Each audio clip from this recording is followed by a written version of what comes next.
They probably don't watch this shit, but it's not their cool. What's up, Facebook Live? How are you guys? yes. Welcome to Whiskey Wednesday, the Bourbon and BS podcast, and we'll dive into the audio here shortly while Steve and if you want to, Grant as well. I think Steve was going to tag you in on Facebook if you want to share that after. Cool. That's fine. Yeah. But thank you for tuning in. This is episode 55. Another, what would you say, significant number in all around things, I guess, right? I mean, it's a TV size. I mean, yeah, there is that. Well, I don't know. It's one of those numbers. It's kind of like 50, 55. I don't know. Sure. It's like one of those significant numbers. But anyways. It's a mile number. Yeah, exactly. Sure. Yeah, but we hope everyone enjoyed our Valentine's Day special, annual Valentine's Day special. I think we're going to make that a thing as we keep going on. And we appreciated all the feedback, and we loved having Tanya on. And yeah, so we're going to dive into a few things tonight, but we'll get into that once we start the audio. We have my good friend, Grant Dziak, and he's meeting Steve, and I'm glad Steve gets to meet him for the first time. Yeah, absolutely. And I think it's going to be an interesting topic. I always say that, but especially with, me and Grant haven't seen each other in what, it's been a hot minute, man. It's probably been 18 months. I think, yeah, because it was last month. I think it was when I was in the tinderbox. I came in one day. Really? Yeah. Nice. But before that, I mean, it was even a long time before that, too. Yeah, So, we've probably seen each other once in the last, 3 years. I've seen my dentist more than I've seen you. Got great teeth, though. Thanks. Yeah, great teeth. Great teeth, a beard, and tight pants. Shameless plug. But Dr. Grant, Smith, if you're out there, Use a little bit of a break, huh? Use my discount code. Exactly. Well, Grant likes drinking. He used to bartend, and we'll get into that more. And he likes cigars, and you like talking. So, I mean, give me those three things. give me the mic, man. Actually, give me those first two things, and I. What's he called? Oh, about the special thing. Can't, about the special things we thing. can't say. Things we can't say. You almost ready? Yep. But we want to say, please share it, like Steve is right now. Please like it. Please leave us a 5-star review, and that's how we grow this thing. We've been really appreciating the growing of our following, and we hope that you enjoyed the Beyond the BS. I know I've had a couple of questions in the shop a couple times this week about it, because we've kind of been doing it regularly the last 2 weeks, and that is just for those that are wondering. It's just kind of a segment of just bourbon and whiskey. So like on Mondays, cigars. Yeah, there you go, buddy. It's been a long day. But yeah, so Steve will, normally does the cigars, and then I'll do like the whiskey you're talking about it, and we'll intertwine that later on, but as we do in the main episodes. But Let's do it. ready? Yeah, man, why not? Cool. Grant, you ready? Yes, sir. Happy Whiskey Wednesday, everybody. Thank you for tuning in. I'm Jake Sanders, along with Steve Crane, and you are listening to the Bourbon and BS podcast. Thank you for tuning in. We're accompanied tonight by my good friend, Grant Dziak. Thanks for being here, buddy. Yeah, absolutely, man. Thanks for having me. Yeah, exactly. And so if this is your first time tuning in, we talk about whiskey, we talk about cigars, and we have a life topic. Tonight's is going to be a really good one, especially with having Grant. And Steve and I thought about that just because I kind of know what you do, but actually no one really knows exactly what Grant does. That's exactly what he said to me when he asked us what we did, and Dustin and I, and then it's, so what do you do? He's like, that's about it. He went nowhere, and then he said, no one really knows what I do. It's like, oh, cool. Well, it's almost awesome, the fact that you, can't describe it. I heard, as I was walking into the garage, like you said, the mystique of it, right? And then when you finally get into it, it's pretty amazing. It's awesome, man. It's fun, and I don't try to manufacture it like that. It's not like I'm like, oh, I'm not gonna put a name with it. I want to make it mysterious. It's just at the end of the day, I know personally I have my own stigmas that I think of when I hear the term life coach. Yeah. I think Beachbody, all these I immediately go to pyramid schemes and MLS programs or MLM programs, and I hate it. And as far as the fitness industry goes, I hate the fitness industry. I hate the self-help industry, the coaching industry. I hate all that shit because it's become so bastardized. And it's become like the hot thing to do, the cool thing to do. And, at the end of the day, we all need money. And it seems like a cool, popular thing. And with the rise of social media, it seems so easy to be out there. And dude, it's everywhere. Right. The biggest thing that everyone talks about is like, it's so saturated. Well, yeah, like every industry is saturated. Every job is saturated, but there's only one of you. Yeah. So if you quit trying to fall in line and just follow this roadmap that everybody else has, or like, I do this marketing scheme, I did this work for me. You do your own thing, you be authentic, be yourself, be vulnerable, and share your shit. And there's only one of you, and that makes your shit unique. You're selling yourself too. Just like any other real job. Right. Whether you're interviewing, whether you're doing sales itself. It's really about you as opposed to just the content. As far as that goes. Well, at the end of the day, people buy why you do what you do, or why you sell what you sell, and they buy who's doing it. Yeah. They don't buy what it is. They buy from people they like. Right. That's just an age-old rule there. But before we dive more into that, what do we have tonight, Jake? So we're going to have the Cooper's Craft coming out of Brown Foreman. And so we're going to also be smoking on the Ashton Symmetry, right? No. No? Okay. What is it? Says Symmetry. Okay. You just pulled a Todd. Okay. About the leprechaun glasses. Yeah, maybe.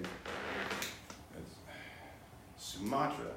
I don't know, man. You put the wrong emphasis on the wrong syllable. Yeah, I didn't write You think it. a pirate lives in that door? I see don't a know. door that says private. Yeah. I don't know. So it's Symmetry. It's Symmetry. Okay. Yeah, Ashton Symmetry. Cool. We're also going to be smoking the Romeo. Is this the Nicaraguan? It's just the Romeo by Romeo. I always forget this one. Yeah, this is one that we've done several times just because it's a kind of medium plus cigar. It goes well with most things after as far as this Symmetry goes, which is also medium body. And that's provided by our main sponsor of the evening, which is going to be Altadis Cigar Company. Thank you for always supporting us and really believing in us since the beginning. For the most part. Yeah, absolutely. But the Ashton is provided by Tinderbox at Easton, and thank you, Brian and Steve, with BS and BS Cigar Company for always having a great cigar. Yeah, I've got a BS Gold to go third if we get that far. But this one's actually recommended by Brian today. So I went to Brian. Yeah, we were talking a lot of different things today, but it was mostly about the 10 event. Mm-hmm. We're expanding that a little bit, as it always happens. Grant, I don't know if you know what the Smoking 10 event is, but it's our annual event. For those of you guys who have been listening, we've talked about it quite a bit. March 15th, we are about 170 tickets sold in the first week. So that's awesome. It's a great response from everyone. But there are still a little over 100 tickets available. And we did add a vendor today that I had not announced. So we're going to add another cigar and another vendor included in the same price. Yeah, absolutely. So it's going to be fun. Air clap. Air clap, yeah. Or quiet snaps, whatever. Yeah. The golf thing.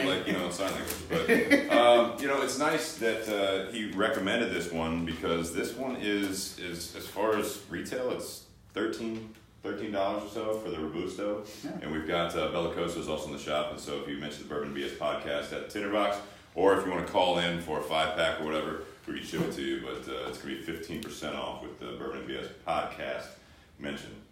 Nice. Yeah, I thought so.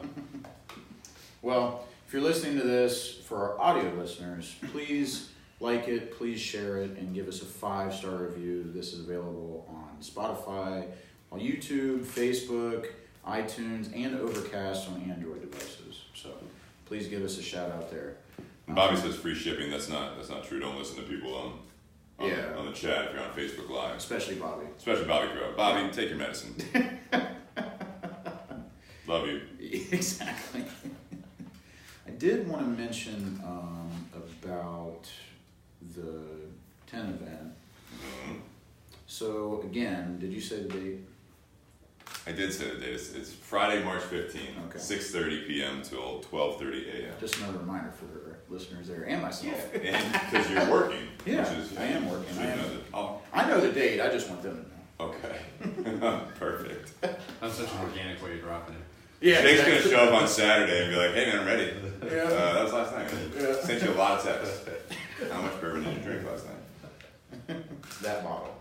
That bottle. Yeah, exactly. Good. So that's a good bottle. It's good. Yeah. I did want to mention about Grant had just basically said the topic, but on my way here, I was kind of late. Actually, I was really late. Anyways, so I had issues. If you don't live in the Midwest, we had a big snowstorm last night, kind of, and it was just wet. And then it started raining, so it was just slush, heavy slush. And so I have on my Dodge Charger, I have like a trim piece on the front that goes underneath the bumper, and it's held in by like push pins. And they're like plastic rivets. Yeah, and I didn't realize it, but when I came out, from work today, obviously, it's like 5 o'clock, and it's pouring down rain still. It's been pouring down all day, and I realized that it's like hanging. So I got to figure out like something to do. And so I had like a blanket that I didn't care about, so I tried to like get under there. Needless to say, I'm like fully dressed, like not suit, but button up, slacks, tie, stuff like that. And work clothes. Yeah, business clothes. And then, so then I come in soaking wet, and I'm trying to drive here and get to the podcast, and it seems like the last 3 weeks or so, it's either raining or some shit happens. Or it's just a long day at your day job. Basically what I'm trying to get to. You just need to work here on the podcast. I know, I wish I could. I wish I could. Do that. That's why we need everyone to follow us and support us and share it so we can actually do this full time. Cool, yeah. I'm just Sounds saying. easy. I'm just saying. Make sure you write down a lot of notes from what Grant does. Here's the GoFundMe. Yeah, exactly. Yeah. Well, we did talk about doing a Patreon. Anyways, what I'm trying to get to is what are you getting what the hell is a life coach? Because I need one. Well, obviously. We'll get there. And that's what Grant does. And so you've had a great week then. Yeah, I mean, besides the day. Right. It's been good. But this always makes it better. I had my 006 DTS I bought in 2009. And I remember I got it back from the shop over at where I was at actually yesterday, Germain Cadillac here in Columbus. And it pulled up and I walked outside and I saw the same kind of piece, that plastic piece underneath. Yeah. It's like kind of like an air dam or whatever to protect everything. And it was like torn half off. And I was like, what'd you guys do to this thing? It was like, I had it for like 6 months, right? And I was like, man, because you never look at it, right? So they're like, oh no, I know we didn't do that. I'm like, well, I wouldn't say anything. I was convinced. They ended up replacing that piece for free. And then at one point, someone was asking about like the car or whatever, and I had like the old Germain file photos still on my phone. And as I'm scrolling through it from when it was for sale, it absolutely was not there. Like it was like broken before I bought the car. It was completely I don't know, all I can think of is like Liar Liar when he gets it back from the impound and he's like, this huge mark. And they're like, oh yeah, that was there. Take it right up the tailpipe. Alright, so. Oh, you're done? Yeah, that's it. I just want to, all I can think about when you're telling me this, and I saw a picture of it. Okay, wow. Is I cheated them out of a plastic piece. Yeah. Well, how's your week been, Grant? Dude, fantastic. Yeah. You said you did 3 podcasts today. Mm-hmm. Yeah. Is it all virtual or do you travel? Yeah, no. I mean, I think there's this one. I was in Indy and I did Hop on Zach's. Yeah. And I think, I did Ben Pekulski's because I was down at MI40 in Tampa last year. Those are the only ones I've ever done in person. Yeah. Otherwise, I usually, lately it's been coming out pretty often. The more controversial I've been getting with stuff, that I can post a controversial post and do it within an hour. I'm getting booked for different podcasts and stuff because essentially I say the shit that so many people don't want to say or that are scared to say. We like to think the same about us. That's good, man. I mean, because that's what it is at the end of the day. Because ultimately, everybody wants to hear it, everybody needs to hear it. So it's like, it's good stuff for podcasts. Exactly. So, where we actually have a live, normally it's like just audio. Yeah, are there any that you've done that do like a Facebook Live like we do? Let's see, I did a radio show in Columbus a couple weeks ago. They do like IG Live and Facebook Live and everything. But it's funny because with radio, you have was it not FDA, FCC? Yeah. All right. Communications. Yeah. Whatever. But I can't whatever. Freaking FCC.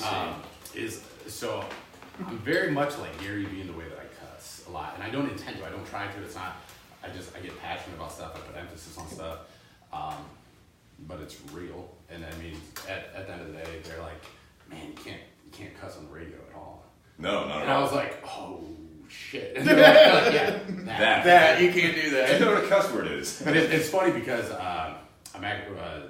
after that, we were just kind of like bullshitting a little bit afterwards, and the guy that actually owns the entire thing approached me like a week later, and I think next week we're gonna start recording. I'm gonna do a radio show, weekly radio show. Really, here in town? Mm-hmm. What radio station? Are you allowed to say? He hasn't decided yet because he owns the whole thing, so he has multiple stations. Except for which it's like iHeartRadio. yeah, it's just it'd be just the other one. The other one, yeah. It's like I forget what they have. I'm trying to think of some of the ones he was shouting out, but he was trying to think based on like the demographic they have, the time slots. Because I mean, ultimately, what I want it to be is it's going to be a 30-minute long, and it's going to be called The Morning Rant. So it's like what I do already, but what I'm really pushing for is for it to be like in that 7 a.m. hour. So it's like while people are driving to work on Monday morning, pissed off at life. I like it. I mean, that's what you do on Instagram every day, which is awesome. Yeah. I think I just started following you. I can't remember. I looked you up, but now after everything you said, like I'm actually curious to see what these things you're saying that no one wants or no one really says, at least out there. He's got a lot of good points. I'll say this, and then we'll get into the whiskey. But what I like about Grant is the fact that you can see the passion and like off the riffs. You know what I mean? Like a lot of people are so very, I'd say Manufactured.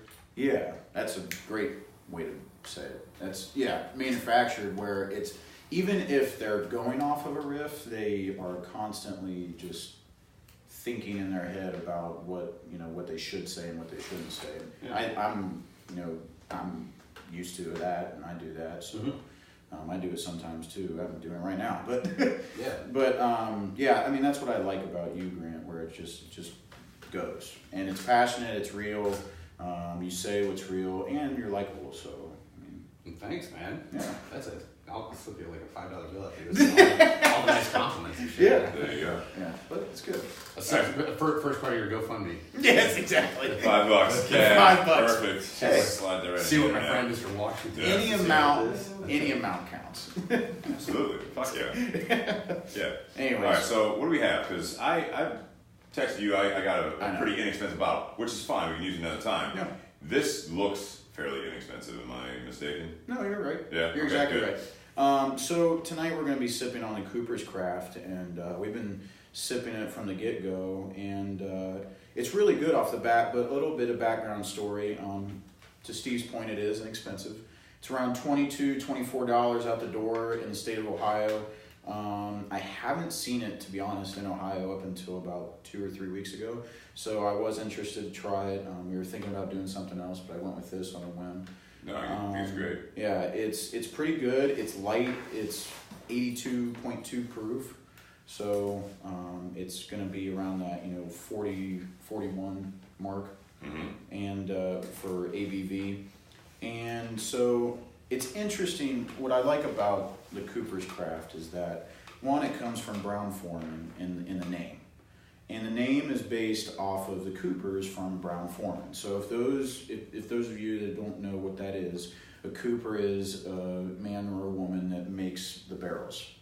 And Brown-Forman, based out of Louisville, they actually are one of the only major whiskey makers with their own cooperage, which is pretty awesome, I think. So they don't. If you go down to Brown-Forman in Louisville and you go to their distillery, it's one of the few places, unless you go to a real cooperage or another cooperage, you can go to the distillery and you can watch them make the barrels and fire the barrels and everything right in-house. So I think that's a really, really cool experience. This, for those that don't know, it comes out of the same place that Old Forester comes out of. Nice. And countless others. The cool thing about Cooper's Craft is it's not only it's to pay homage to the years of service of the Coopers, but it's also one of maybe 2 different lines that they've come out with in the last 20 years that they've introduced to their main line of bourbon. I'd say that's the perfect kind of bourbon for that amateur that's trying to break into, like that guy that's trying to break into like drinking bourbon straight. Yeah. That can't handle it all the time. Yeah. Like bartending, I used to see it all the time. Like you see like a 22-year-old guy come up and he's like with a girl and he's trying to act like he's a hard ass and it's like give me Makers on the rocks. And then you see him take a sip and he's like, oh man. Really? Yeah. Which is funny because Makers is smooth. I think this has a pretty good sweet taste to it. Agreed. Yeah, it does. I think it's real light. It's good off the nose, but it's very subtle. I don't know if you guys are in the rocks classes, but it's fine. You're still going to smell it, obviously, because the whiskey you're going to smell it regardless. But right off the bat, I mean, there's a little bit of brown sugar. It's really light. The weird note of the night is for me, is a ripe banana. There we go. Yeah. Fucking bananas again, man. Yeah. I mean, honestly, and then not banana bread though. No, not banana bread, banana. But a ripe banana. Sure. If you take that out of your fruit bowl at home and smell it, you'll get that. I promise you. Everyone on Facebook Live, go grab a banana. Yeah. And chime in here. Exactly. You see it. Go to your aunt's and get all the really ripe ones that she puts in the freezer. Yes. Yeah. Perfect. Yeah, but that's what it smells like. And Steve's, favorite note is corn. The corn's in there. It's not my favorite note. It's just I feel like the most relatable one because it's fucking in there and everyone knows what corn tastes like, right? I mean, this hint of amethyst is just no. It's like, what is that? So it's really like a game of odds. Really, you're just like it's not a game of odds. I'm saying that the fact is there's corn in there. It's bourbon, so I know it smells like corn. There's some that you can taste it more. That's where that whole Dustin was joking about it earlier because I forget which whiskey it was, but to me it just pronounced freedom. It like really corn did. chips. So you were right. You were right. Yeah, but those are the things that I can relate to. Is that the actual food flavors that you can think about and all that stuff. Like Jake will search for things. He always says it. And he goes, it's like, is this Cool Ranch? Yeah. No, it's Someone says, oh, Dustin says clementines. Yeah, that ain't it, asshole. But no, so I don't know if you. I always sort of guess this, but I think it's cool. I mean, yeah, it's but fun. that's Yeah, like a flavor note wheel. wheel, like a flavor wheel. But it has everything, and that's what you're supposed to do. And we've talked about it countless times on the podcast, but that's where my mind goes when I'm trying to search for stuff. But I think that So you turn into Rain Man as you take a sip. Yeah. You just start seeing all these yeah, I see colors. The comment before he really brought this book out was, and I got stuck on it. I was a little fixated. It was, if I really, really search, way in the back, I get plum, and I'm just like, what? Where are you looking for this? And where did I was like, when was the last time you had a plum? Because I was just trying to figure out and then he brought that out, and it's like, all right, I get it. The dark fruits, and you're trying it actually pinpoints what you're actually looking for, right? I mean, it's a do you taste this or don't you type thing, and I can kind of see it when you have that guide. I think it's good. Yeah, I enjoy getting into it more with the bourbon. I love bourbon. I love getting into more with that now. I used a long time ago. I used to do it with beer. I was a huge craft beer snob. Yeah. I used to love that, and it's to actually instead of just pick up a Bud Light and chug a Bud Light, to actually sit there and drink a good beer and be able to distinct all the different flavors I have going on. Oh yeah. So.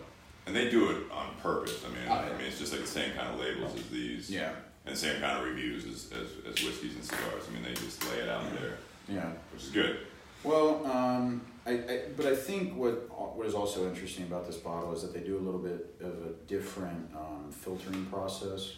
What's that? And they call it, I just had it here for a second, they call it beech and birch charcoal filter. So it's different charcoal filtering that they filter the whiskey through. And I think it adds that caramel and that brown sugar even more. What I kind of say in the back. That's in the back because there's super subtle notes on this. When they say the charcoal filtering, though, the beech and the birch, that's woods, right? Yeah. So is that in whatever they're filtering it through, or yeah, but it's obviously it's filtered out, but I don't know. I've actually never seen whiskey filtered through something, but if I had to imagine it, it's almost like a mesh that's through has these. Yeah, you think of a charcoal filter. It's just charcoal. It's basically a coffee filter. Yeah. Is that right? Yeah. Yeah. Have you seen that? No, I haven't actually. Yeah. You know what I was thinking in my head is, has anyone here ever changed like a charcoal filter in a fish tank? Oh, no. Yeah. No. I thought You know those mesh bags with like You think I about was talking to a grill. Grill, yeah. Yeah, you mean all the ash at the bottom? Yeah, got it. No. Yeah, that's not in it. Well, you know what I'm talking about. We do, and then like the rabbit airs that we have at the shop, they have Yeah. a charcoal filter as well. But Yeah. that's just, I mean, that's a fixed piece that you just take out. It's just like the kind of the same thing though. It's like the charcoal just settles there on the bottom, right? Yeah. Yeah. But it's kind of like those. I'm imagining like those mesh bags, Mm-hmm. and then the birch and beech wood is in there.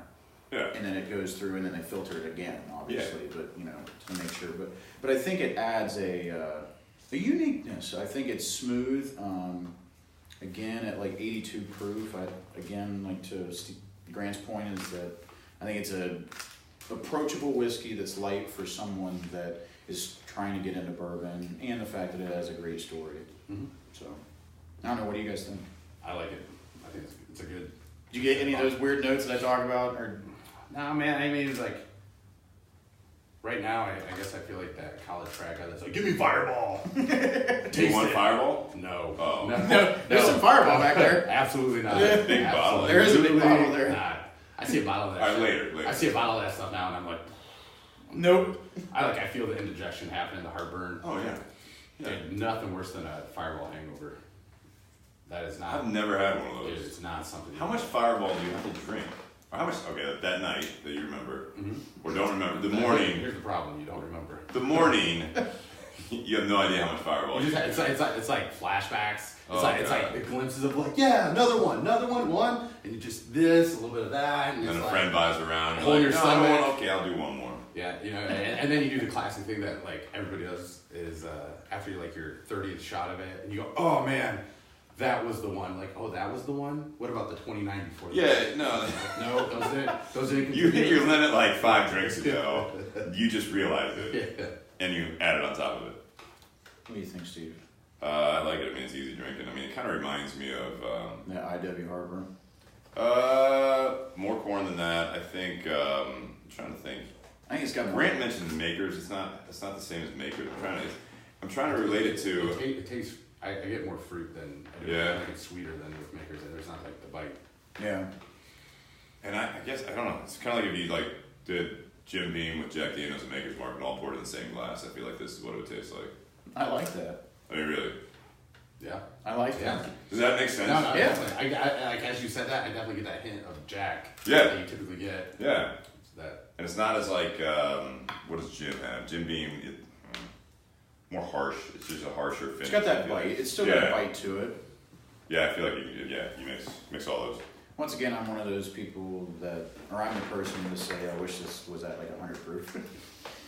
Because I just would like to, I think it would add a little bit more character to it. But again, Probably. trusting Brown-Forman, this is what they wanted to put out. So. Well, and that, I mean, I don't know if you had it at that price, would they charge more? You think, or at that proof? Would they Yeah, I charge bet more? it'd be $35 at 100 proof.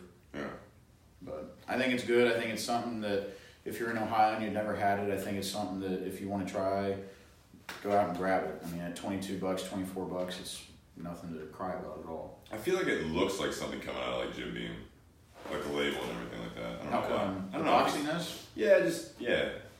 I don't know. Or this. That, yeah. And screw top. The screw top. Okay. What's the distillery again? Brown-Forman. Brown Forman. Old Forester. Old Forester, right. No, I like it. I mean, it's easy drinking. It's Yeah. There's not really much. there's not much else heat to it. There's really not much else to say. And you know, like the bottle, says the master traditions honoring the Brown-Forman barrel makers, Kentucky straight bourbon whiskey. And since 1945, we have remained the only major distiller to own a new barrel cooperage and raise our own barrels. I think that's a funny term, like raise our own From barrels. birth. Yeah, exactly. Our master coopers rely on a proprietary toasting and barrel making process to deliver a smooth and flavorful Kentucky bourbon. It is finished with our beech and birch charcoal filter process, giving you a gentle bourbon bottled at 82.2 proof. So You did that really nicely. yeah, thanks. Yeah, was nice. Appreciate it. Felt like I was there. New spokesperson. It's nice, yeah. I don't have a deep voice like you, but I think it's okay. I know, you guys always want me to do it. I think you did a really good job. Thank you. Yeah, absolutely. Grant, I could not tag you because we're not friends and you don't follow the page, but if you wanted to share it, get some of your people, if you want to get some of your people on there, you can. When the reality happens. Yeah, if you want to get some of your people on here, and then if you, I don't know if you want to tune in so you can answer questions also, because this, like I said, it's a little different with it being Facebook Live. Not everyone does it this way, so they don't have comments coming through, you know what I mean? And you're talking about possibly doing radio. I don't know if you're going to have callers on that or not, but... it's not going to be live. Oh, that's right, you're recording it. That's right, yeah. All right. So I did want to say, we do have, for those of you that are on Facebook Live, Kylie from Nat Sherman, who cannot still be on the podcast, So stupid. I get it. She explained it again today, and I understand. She was in today? Yeah. I always miss people all the time. Well, you're there on Tuesday nights and Saturday nights every other Saturday. I know. I mean, that makes sense. But nobody comes on Tuesday nights. That makes sense. So, anyways, I will say, Kylie, if you're still on there, I did want to... Oh, Grant's watching. You heard it here first, that Nat Sherman is actually going to be at the Smoking Tent event. Cool! So, not like the family, but Kylie from Nat Sherman will be on. Kylie said... It's still very cool. No, not Kyle. Not Kyle. Which we never welcome back to the garage. I know. I did Kyle. People call me Kylie too. That is true. I'm not. Corey always did. I'm calling you Kyle. Is that cool? You want Kylie? Just K. Just kidding. K. Like K Jewelers? Got Got it. it. Cool. I'm gonna call you Kyle. I'm gonna stick with that. Kylie said I missed you on purpose. I think that was meant towards me. Oh, it definitely was meant towards you. Yeah. Yeah, she doesn't like She was there for a while. It's alright. She kept looking in case you were coming in. Yeah, right. No, but they're going to be there. We're going to have a cigar at the tent event that's going to be something we don't carry. So that's one of the things that I tried to do this year with all that is to add in a handful of cigars that we don't typically carry. So hopefully there'll be some new stuff for those of you that are coming. But yeah, Kylie's going to be awesome. She's expecting Luke Bryan. So she thinks Luke Bryan is going to be in the shop all the time because we thought he might be when the guy that we know, Paul, who was half like part owner with Luke Bryan down at Short Things Cigars in Florida. But she heard that story because they shipped Luke Bryan's Davidoff cigars. Like they were actually like the boxes say Luke Bryan is for him. But yeah, she's kind of obsessed. And Kylie, like, come on. He's not coming. I know. Yeah, I know. All right. Low key appearance. He might be at the Smoking Tent event. I'm not going to say he is. But I'm not saying he's not. I can't really That's not comment the on it. surprise, is it? A Luke Bryan concert? No, Yeah. we actually have JJ Snare, who's an excellent band, so just let's not overshadow them. Shit. Yeah, no, they're great. Alright. What are we smoking, Steve? We're smoking the Ashton Symmetry, Alright. not the Sumatra. I know. But I like the Ashton Symmetry. It didn't do really well for us at our shop initially, and it still hasn't, but it never caught on. It's a little bit more expensive. It's in that VSG price range, so it's going to be in the mid-teens, so $13 to $16 or something like that, based on what size you get, what Vitola. But this was, from my understanding, the first new Ashton in like 12 years when it first came out. And all the Ashtons are done. Not many people know that all the Ashtons are actually produced by Fuente. So I had no idea. Yeah, so the Fuente family make all the Ashton cigars, just like for like a La Rome de Cuba, which is through Ashton as well. That's made by my father's cigars.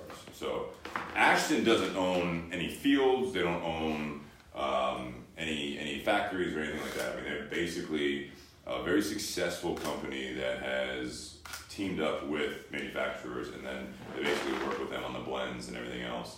But they are based out of the U.S. and they're not in any way like in the heart, if you will. It's not insulting, but the heart of the tobacco industry. They're not in the third world countries that are growing it and everything else. I don't think they have anything to do with Connecticut either.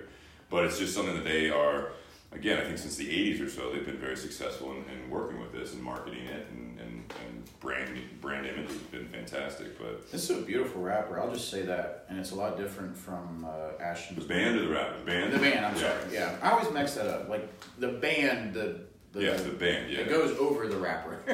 right. No, it is actually very nice. But they called it the Symmetry, from my understanding. They called it the Symmetry because they actually introduced some Nicaragua tobacco, which typically they don't use. So Fuente family does own farms in Esteli, in Nicaragua, so that's going to be in the filler along with the Dominican filler and binder, and then it's got an Ecuadorian Habano wrapper on it. So, which actually I agree with you that the cigar band is very attractive. It's done very well.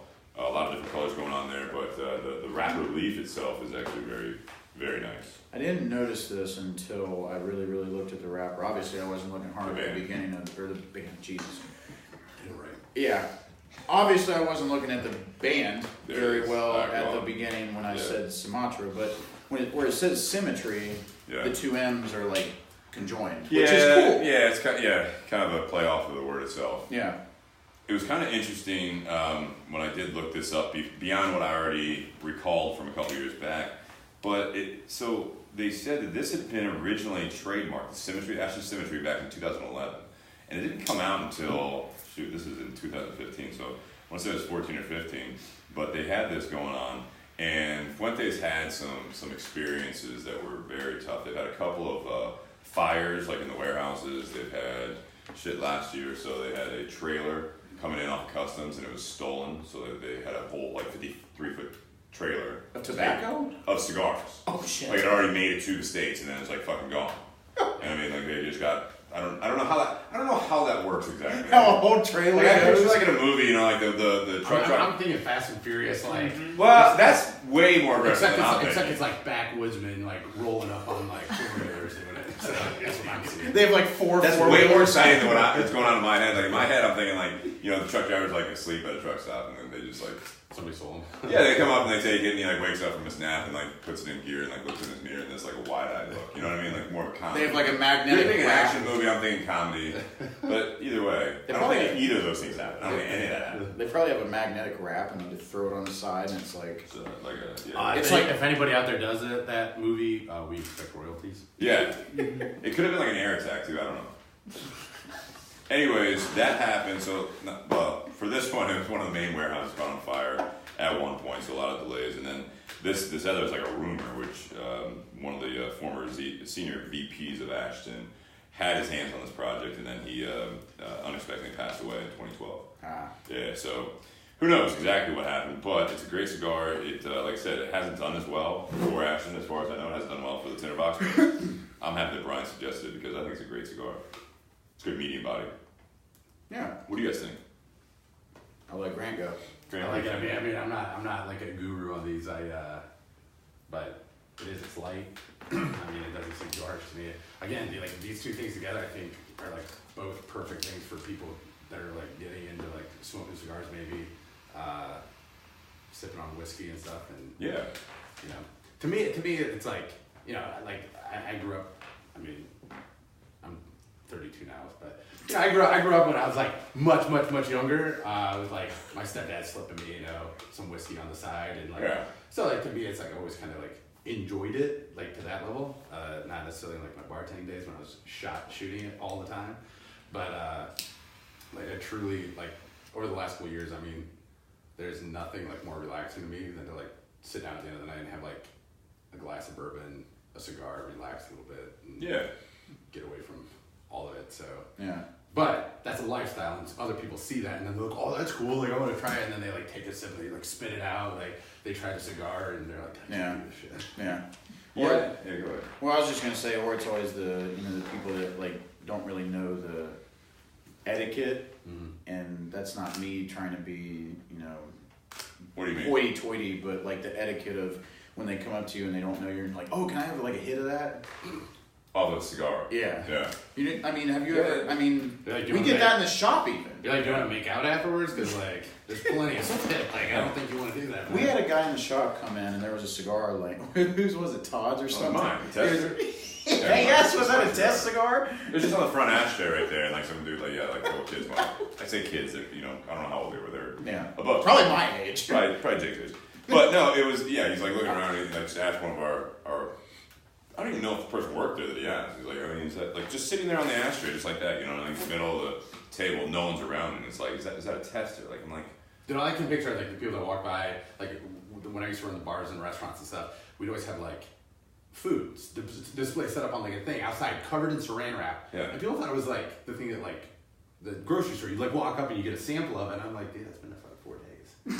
Yeah, and typically at the grocery store, there's someone standing behind the fucking cart. Yeah. Like, it's not just like, oh, I'm just going to take this random food. And it's not plastic. And it's not plastic. Smart. I mean, we had a group of, a couple gentlemen, like 3 weeks, maybe it was probably 3 weeks ago, that came in and I was literally smoking a cigar and they came in. Obviously, they hadn't smoked a cigar and they were wanting to try one and like I took a puff and he was like, "Can I try yours?" To you? Yeah. Huh. Yeah, I can sell you one right over here. And it's always an Absolutely. interesting conversation because like even when I was in college and like smoked cigars and people still said that and it's like kind of an interesting conversation. It's just like you don't want to be a dick, but it's also like you don't do that. Like that's one of the things. Yeah, that's not even etiquette. That's like human being etiquette. It's like, See, but I will say though that like the one person that shared, not shared. It wasn't like we like just passed it back and forth and just sat there and talked. It wasn't like that. It was just was Eric Espinosa. So he does Espinosa cigars, but he tried our BS Gold for the first time, and he's been in the industry long enough. He's got a good palate. I mean, what this tastes like. And he asked if we had a certain cigar. It's actually a Fuente cigar, and so I was like, yeah, go ahead. Cut that one. He lit it, and he's like, hey, bro, yeah, I'm telling you. And he does that. And he could see it on my face, and I'm like, no, I'm good. Like I've smoked a cigar before. I didn't say that, but he's like, bro, like if you don't want to do this, fine. He's like, we do this when we're actually, tasting a sample one, like in the factory or whatever. Like they'll roll it up or whatever, and a couple, like the three of us are sitting there, and like the roller rolls up one real quick. It's just kind of like you light it, puff it, and you're like talking about it. You're like, yeah, and I guess they pass it around instead of rolling like three. Sometimes they like pass it around back and forth, and it's just most of these guys have known each other for fucking ever. You know what I mean? So it's I don't know. But that's so it's like taking a different. sip out of, like, here, taste this real quick. yeah. Like to a stranger, you're like, no, I'm good. But like if you're friends or your fan, like I would do that. You're like, I don't know, Dave. You clear that up first, and then you can puff on my cigar. Yeah. The last time I did that, I got it. And then that's it. I'm gonna answer your phone. I will say I do like the cigar. I don't smoke a lot of Ashtons. Honestly, I don't. Why is that? I don't really have an excuse for it. I just don't. I do like the VSG, and I did want to point that out. Is when Steve said VSG, that's another Ashton blend. Yeah. And they named the VSGs oddly, not oddly. So they name all of them that way, pretty much. Do Like all of their cigars, like even like the Ashton Classics, right? Just regular, like real mild that everyone knows. I mean, it's Corona, which is fine, but then you have like the Robusto is called the Magnum. Right, and then the double magnum that's in the cedar wrap. Yeah. Yeah. Yeah. Well, I don't know. It's just interesting that I just haven't smoked them, but I did like the Spellbound. Spellbound, yeah. So it's like a VSG. box press Churchill, basically. Maybe that's not the one. What's the really, really short one? The one that we carry. That's almost a Bellicoso. The Pegasus? Figurado. The really tiny one. Oh, Enchantment. Enchantment, that's what it is. Enchantment, yeah. I really like that one. Yeah. But I mean, they do, like, I don't know why Ashton does that with a lot of them. I mean, even like the La Roma de Cuba that they make, it's like they have a Robusto, but then they have like the Monarch, which is like the Corona, and then they have the El Jefe, they have the Immenso, which is the 60, you know what I mean? They just do it with all of them. They have weird names. right. But I like it. I think it's medium body. I think it goes great with the Cooper's Craft whiskey. I think it's, like Grant said, it's one of those pairings that this would be good for a summer night.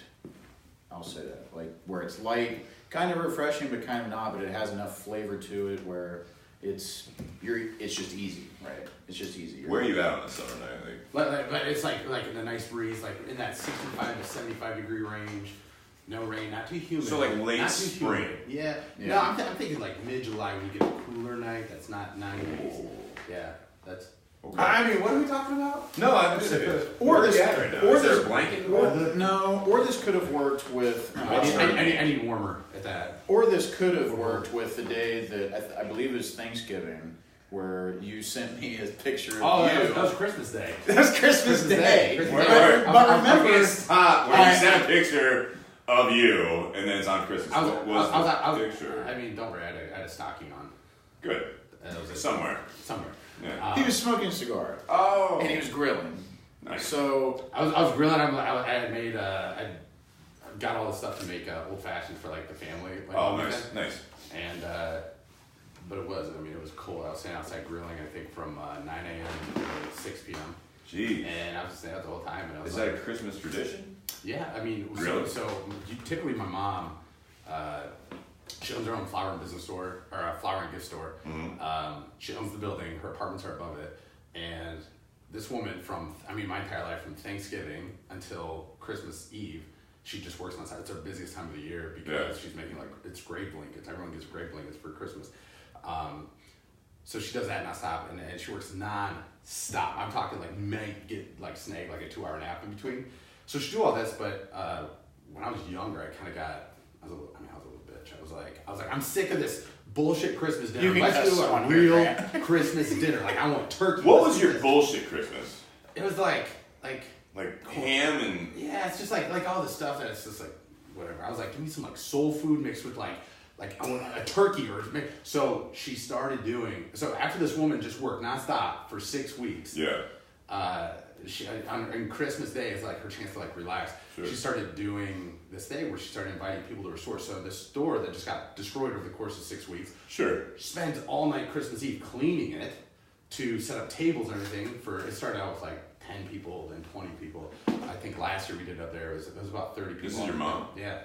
Oh my God. And she's huge in the community, so she's the kind of person that she does something like this. She's like, hey, anybody who doesn't have anything to do on Christmas, come eat with us. I like that. It's awesome. So she does that, and she does all day Christmas cooking all day long. Everything's homemade. Yeah. She does. We did 2 enormous standing rib roasts this year. Oh, jeez. And she does that every year, but it's awesome. But she typically does it in her kitchen and the back apartment, and the entire apartment just gets filled with smoke. I mean, sure. This is my mom. She's standing up there with a fire extinguisher. She's like, "What? Everything's fine. Just fire." Because go up in flames. So this year we open a window at least, or no? Because it's too cold. I mean, maybe, but this year we did it out at my uncle's, and we did it the first time we did it on the grill. So nice. This year, it's awesome. Kylie says she knows where she's going for Christmas. Kylie from Nash Sherman. I don't know if it's because of the food, the family, or the mysterious stocking somewhere.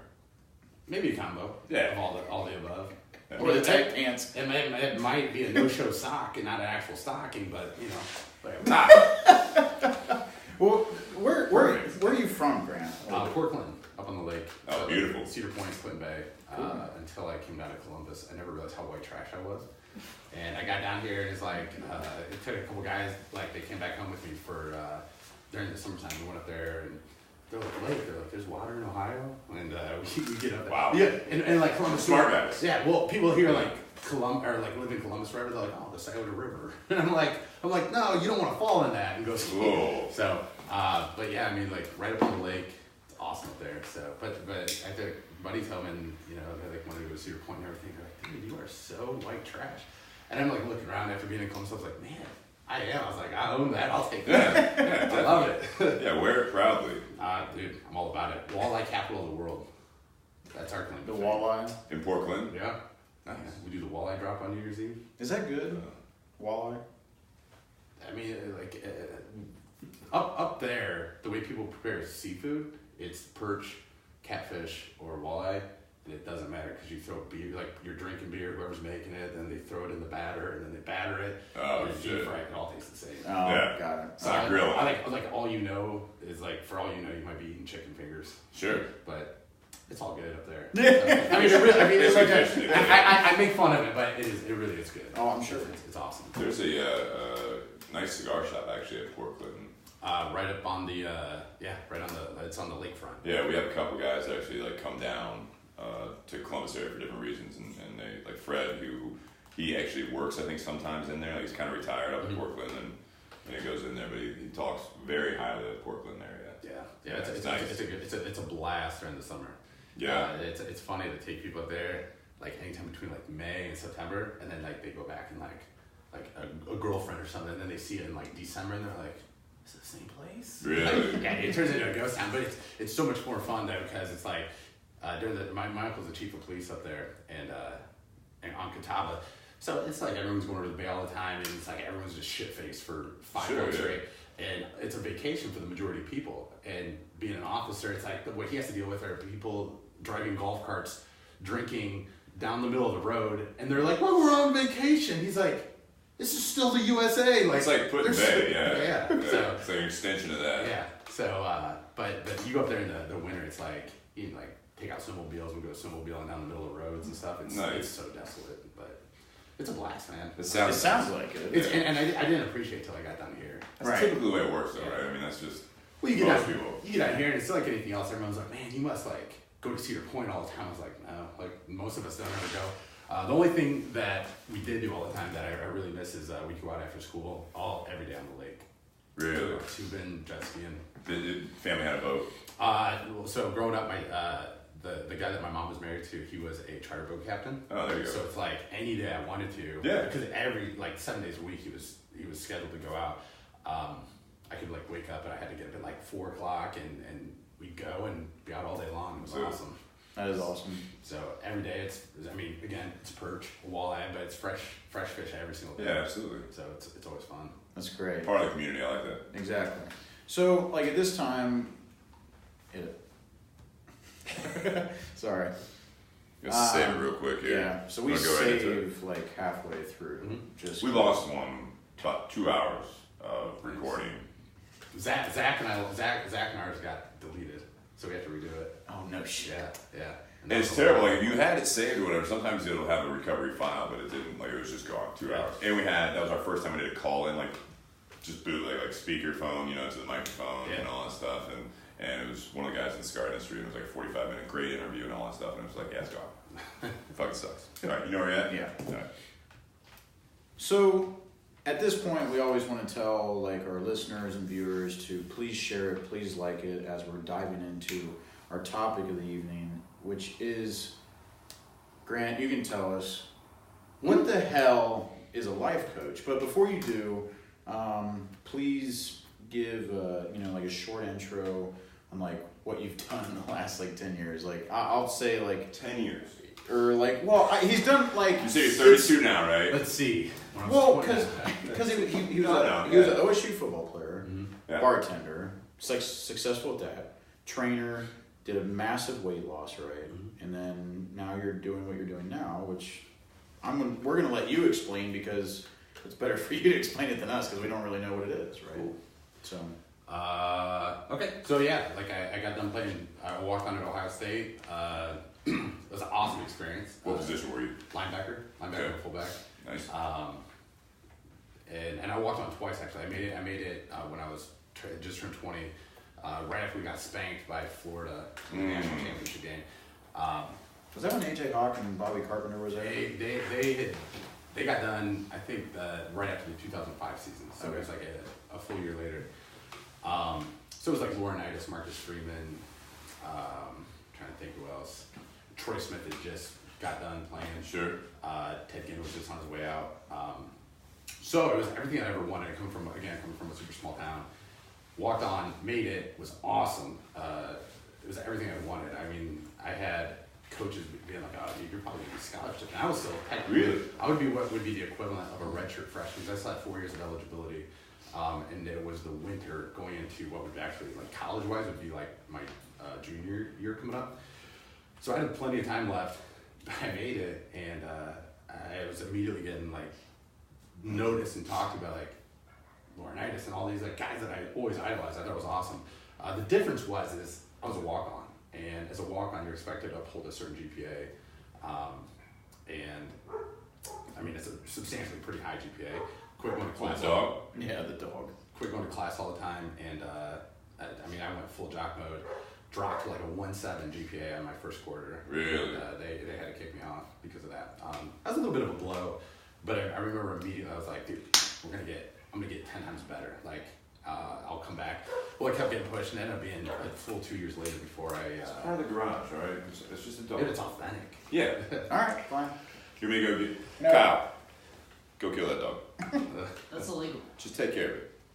No questions asked. Hope Pete is not listening. They're not. I guarantee they're not. Yeah, But it's not barking anymore. Thanks, Kyle. Scared it. But yeah, man, did all that, made it, got back on. Throughout that 2 years while I was going to get back on, I ended up I woke up one morning and I couldn't stand up all the way out of nowhere. And I was like, shit, what is that in my back? And I thought like it was a cramp. And then I remember I kept going. It was a couple weeks later. So I went from I was doing like hang cleans with like 450. I was deadlifting about 700 at that point. I was squatting, like all my numbers were insane. To the day after, the next day, if I put my hand out and you just had your hand on top, like I couldn't hold myself up. Collapsed. Yeah, I went a year like that, and finally I went and got it looked at. Because I just kept thinking it was like muscular. I was like, you weren't on the team at that time? No, because okay. I was gonna say, like, where the fuck are the trainers on? Yeah, so this is during the time I was working my way back on. More than anything, I just didn't want to admit it to myself that I had something wrong with me. So I went, I got it looked at, I found out I had 2 fractures in my spine, and I was born with an extra disc and vertebrae. Bonus. Yeah, I know, right? I'm like, where's my tail? Fell off. I was like, should I go to Vegas? But guess how many vertebrae? Wrong. But I did all that. I ended up sitting out for I think 13 weeks.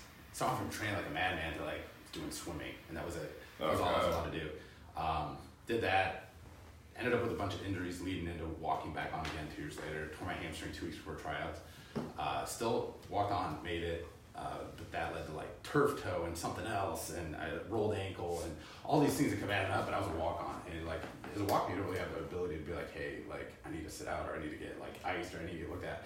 So I simply had to disguise all these things and hide all these things. Because you're constantly, I mean, you do always constantly prove yourself at that level, right? Yeah, I mean, especially as a walk on. Yeah. Yeah. I mean, like I played 18 months with a steel plate in my shoe with like my toe being bent and taped up, and so it's like your big toe's bent like this in your shoe, and you're taking on 350-pound linemen and full blast. Yeah. Did all that, led to some other injuries, but anyways, I had a year of eligibility left, and I was pretty much engaged at that point, and what does that mean? That was the next step. Like we were talking about it. We lived together. We were moving that way. Yeah. And then I found out that I wasn't as popular as she was. That she was just so much better at sex because she had so much more. So that put an end to that relationship. Interesting. So I got done playing. Okay. I got done playing football. At the same time, I got out of a relationship. At the same time, I had just started bartending. And they originally only made me a bartender because they're like, well, you played at Ohio State, like you probably know a lot of people.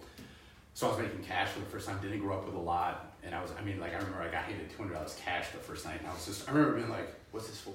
Like, who, like, this is all mine? Like, just for tonight. Like, take a 20 and pass? Like, I was so confused. Yeah. So I literally got totally wrapped up in that. I had a buddy back home that was killed in a car accident. So this is all right at the start of spring quarter. I ended up not going to class like the first 2 weeks, and by that point I was just like, dude, I'm going to take this quarter off. Yeah. Got so wrapped up in the bar industry, I was making money, I was having fun, I was enjoying myself, and I never ended up... Newly single. Yeah. Never ended up going back to school. And I ended up getting sucked up in the bar industry pretty hard. Within 8 months, I was running 3 bars and restaurants downtown. Did that for a year, and then I went to a new bar, and I ran that for 7 years. About 6 years into that, or not even 6 years into that, you're right, at this point I was partying all the time, I was drinking way too much alcohol, eating like an asshole, but I was, in your head you're like, I'm an athlete, like I've been big my whole life, I've been strong, and like, say you're going to the gym and you're hitting like a chest workout, like some arms, like the typical bro stuff, and you're going like, I'm in shape, I'm great, until I think it was in 2014, we were a sports bar and we got beat by Michigan State in the Big Ten game. So everyone's buying me shots, I'm hammered, I'm wearing my like Express button down, and I'm sitting in the office, and these buds are just crying. And this one server that we didn't get along at that time, she was like a fitness model, and she walked in, and she's like, she's got like her shirt rolled up, and her abs around. She's like, for as much as you work out, you're fucking fat. Whoa. And I was like, what'd you just say to me? So this is November. We ended up making a bet that night. It was like a $500 or $1,000 bet for who'd have better abs by Cinco de Mayo. At this point, I was 290, 295. Didn't really do a whole lot with it. Start of January, I changed my diet, changed my training, quit drinking. And by Cinco de Mayo that year, I think I was down to 220. So I was about 75 pounds altogether. 5 months. Yeah. Damn. So 4 months, really. I'm not saying it looked good. I was at old school while you were doing that, and that was pretty crazy to see. And it was... I mean, you say you changed your diet. I mean, we're talking like just completely caloric deficient. Completely just... Like, I had the typical idea in my head, and it's why all this leads to like what I do now. Sure. Because it's like, you grow up and you hear like brown rice, chicken, but I was eating, eat eggs. I was eating 12 eggs at a time with with 3 loaves of bread, and it's like, oh, these things are going, I'm healthy, I'm doing this stuff. But yeah, to really change my diet. Ironically enough, the diet that I kind of changed to was more like a keto one. Really? Which is so funny to me now, and why I speak back about keto. Like I don't ever like prescribe keto as something, but it holds a special place to me because like that's where I lost all my weight. Right. However, I also know why I did. I by default put myself in a caloric deficit, not even realizing I cut out an entire nutrient. So it's like I do keto podcasts with people, and I kind of like, they're like, oh, you did keto and you were a bodybuilder when you did it and everything. And essentially I'm like, well, this is why it works. This is why people think it's like this gold standard of like, I've had such great weight loss. They mess up keto a lot though too. Oh yeah. Like they don't eat the right things. Well, they don't eat the right. Like I'm gonna eat all the bacon. You're like, well, hang on a second. Well, that's the thing. They're like, they think it's steak wrapped in bacon, Right. dipped in butter. Yeah. And they're like, and I think that's what it is. And they just think everybody is caught up in like, protein's good. So everyone ends up going high protein, more fat, no carbs. Yeah. When in all reality, it's pretty much all fat, moderate protein, and very little to no carbs. Yeah, and that's yeah. true ketosis.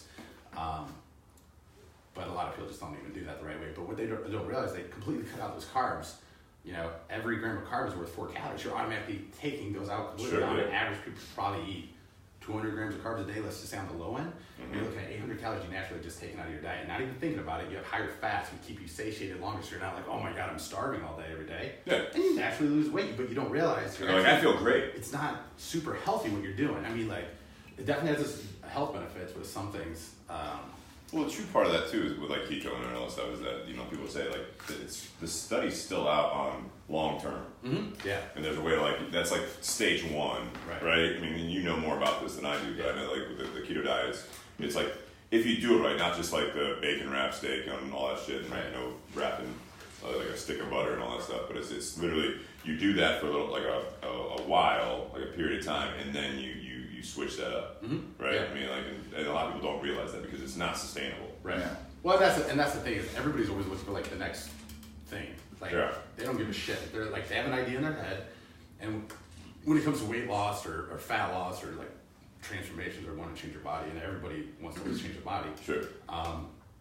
That's why everyone's like, they don't give a shit. They'll like, give me fat burners, give me this, do this, and it's like, especially with social media, it bastardizes everything so much because everybody's trying to push another product. Yeah. So people get on there and they don't really know, and it's like, oh, okay, I'm gonna listen to you today. Well, I'm still fat. All right, I'm gonna listen to you today, and I'm gonna listen to you. Yeah. So it's like nobody stays consistent with anything long enough. No. And again, so much of social media is just trying to push products and sell stuff that they prey on people's. That's why I hate the fitness industry. They're trying to prey on people's insecurities. So they don't really give a shit what they're telling you. They don't care how they're trying to elicit emotional response out of you. It's business, right? I mean, that's what they're in. They're in the area to make money off of the products that they're making. Yeah. And even at that, you know, you have $500. You can sit in your mom's basement and borrow her credit card and get an ISSA certification. Right. That doesn't mean you have any application throughout your life whatsoever. You can make an Instagram account. You can become an online certified personal trainer. And you don't know what the fuck you're doing. Right. And you're prescribing stuff to people, and it's scary, man. There's a lot of stuff out there, and ironically, in the last couple of weeks, there's so much that's been brought to light about scams and last couple of weeks. Yeah, You're saying? yeah. Okay. There's been a couple of pretty big things that have come out recently in terms of like some social media people and things like that happen. Such as, hey, Kyle is ISSA. Bingo. But so I went through that whole thing, and I wasn't really using like social media at this point. So this is like 2014. Yeah, it was 2014. I mean, like I had my dog and stuff on social media. That was about it. But I think it was about a year later. But everyone at the bar saw me like go through this whole transformation. They saw me like not drinking with them anymore. They saw me not doing these things, and like customers and guests that come in all the time. So creating credibility with them, even though I wasn't doing social media. So that to me, that's where I also chime in on the fact that I'm like, dude, you can have real life. Like everything does not have to be social media. Right. Sure. So I did that. About a year later, I started doing like some fitness challenges, just like for the fun of it. And my buddy had recorded one of them. I was like, I don't ever put anything on social media, so I put that up. And it got this huge response. And then people started like tagging me these things. This went on for a few months. And then I finally started to get to the point where I was a little bit sick of being in the bars and the hours and running the bars all the time. I was there 5-6 days a week. And I made a comment to somebody that had a gym, and they were like, why don't you, I mean, it was like Ralphie on A Christmas Story, like sitting on Santa's lap. I didn't know what I wanted to do. They're like, well, why don't you just train people? And I was like, yeah, cool, I want to do that. And he's like, well, you pretty much do it anyways. Like, Sure. I've done it my whole life, I love it. And that was on a Thursday, I think, and they told me, they're like, this is a slow start, like you're gonna have to give away a bunch of free sessions, you're gonna have to build a name, you're gonna have to get testimonials, all this stuff. That was on a Thursday, and by Monday, I think I had upwards of 60 clients. Where? I was out at Old School at that point. So you had a base gym, basically, where you're Yeah. going out, okay. Yeah. I had like 60 clients, and it was all people from the bars, like customers. Yeah. That I'd just known really well. I'd been down there for about 6-7 years at that point. Mm-hmm. And that was awesome. I had no idea what I was doing business-wise, though. So because I had no idea what I was doing business-wise, I was doing one client every hour on the hour. Mm-hmm. I was starting at like 4 a.m. going till 9 p.m. I was driving back and forth all the time. I mean, and it was cool for a while, where everyone gets caught up in that, like, oh, it's grind time, and like be a savage, and you know, be a beast, and like don't sleep and do this. Now, in reality, I mean, that lasted for a while, and then I was like, dude, this isn't even fucking fun. Like, I'm killing myself. Yeah. I started kind of venturing into a couple different things. I was doing some consulting. I was working with some high schools. But what had really hit me out of nowhere, I had all these fitness clients, and one day one of them said to me about how their relationship with their husband had improved. And that Based off of your training sessions. Yeah. And a couple weeks later, they had gotten a promotion at work. And it all stemmed back to, while they were training, like we were talking, it was the conversation. Because of that, they went home, they were in a better mood. Because they were in a better mood, they were nicer to their significant other. Because of that, they got ready better. They weren't whole lifestyle. They weren't shitty. Yeah. They weren't in a bad mood. I thought you were gonna start talking about sex. Like that's where my mind. I'm sure I'm sure that's that's part of the relationship. Yeah, I mean, like, that makes sense. It has nothing to do with the fact of anything. It's Well, just that actually, you look better. ironically, that's actually was part of it in terms of what we were talking about is things they didn't have this understand because it came up in our training session because they thought they were going to have to just quit training with me because they thought they were going to be going through a divorce. Shit. And we kind of broke it down a little bit. I mean, this was somebody I knew pretty well at this point. And we kind of broke it down, and you know, it all came down to love languages with their husbands being one of like affection. And Love language, which is, you didn't listen to last week's podcast, but Tanya, our previous guest, actually brought that whole love language thing up. Oh, absolutely. We did. It's funny. Like, this is a continuation. It's a thing, people. It's insane the way it works because it's like, you know, like go to like a legit Asian restaurant and your server might only truly speak Chinese, and you're sitting there and you're going, you know, I want this, and you're saying it, and you say it louder and louder and Slower louder. slower a lot of times. You slow it down because they will understand the language barrier if you go slower. Yeah, or and use hand gestures. And hand gestures. That's the thing. Thanks, Kyle, for coming by the garage tonight, man. Leave the front door unlocked, dude. It's good seeing you, buddy. See ya. But it's so crazy because it's the exact same thing. You say it doesn't matter how hard you say it. In your head, you're going, this is the way I speak, so this should be how they receive it. Yeah. They're still just like, I don't know what you're saying. And the same thing happened in relationships. Like, some people, for example, you know, their love language is showing love through, like, gifts. Yeah. Okay? Well, if my way of showing you love is that I'm going to buy you things and provide money for you and material things, but you receive it through affectionate touch, you're never going to receive the love that I'm trying to show you. Do you think that love languages, like, do they change? Do they evolve? Because at first, you know, I look at it, so, I mean, I hate to cut you off here, but it's like personality types too, right? Or, you know, like the disc and all that stuff, or however you want to do that, is that you have the adapted side of it and you have the natural side of it. I mean, does that happen with, I'm not familiar with love languages. I meant to look it up after we met with Tanya. I mean, I kind of, like, she put a meme out there and I understood it, but, I mean, do you do that? Because, like, that's a great example, is that, like, in a relationship in the beginning, it's kind of like you fall for someone that's, like, well off, and it's like, it's going to be so much easier, you know, like, they've got money, and they have that success as far as that goes, and they're buying me gifts and all stuff. And I'm not just saying, like, men to women, but it goes both ways. But then your true love language is like, this is great and all, but it's been, like, a year, and I just feel alone. So everything you're talking about right now is what I work with. But Okay. But the principle of it. Yeah. Like, think about what we all chase. We all chase, in business, we all chase money. And we might hit it. Everyone, I want to make $1 million. I want to be 6 figures. I want to be 7 figures. Whatever it is, yeah. You get there, and you're like, fuck, what now? Because you're chasing a what. Like, Yeah. What do I want? I want $1 million. And what did you sacrifice to get there, like, as far as your natural state, right? Right. And that's what when I work with businesses, I go and I speak to, like, corporations on business leadership and stuff, you know, places will be like, people chase arbitrary goals. In fitness, people chase like, I want to bench 500 pounds. Well, Or I want to weigh this. yeah, because they but it's what they associate it with. It's, you know, a guy goes, well, I need to gain weight. Well, why do you need to gain weight? So I can get bigger. Why do you want to get bigger? So I can get stronger. Why do you need to get stronger? So I can get jacked. Why do you want to get jacked? So I look good. Why do you want to look good? So I can get a girl. Okay, it has nothing to do with your fitness goal. Yeah. The reality is your confidence. And you're going to chase this thing. You might hit that 500 pounds and then you're still going to go, fuck, I'm still, like, I have that itch. There's something else inside of me. Yeah, right. So you wonder why people walk around a weight room looking pissed off all the time. It's because no matter what they do, they're never going to achieve what the goal is that they're going for. You know? But ultimately, like, we do that same thing in so many areas of our lives. And that's why you see people, like, they'll start a job and they're so excited about it at first.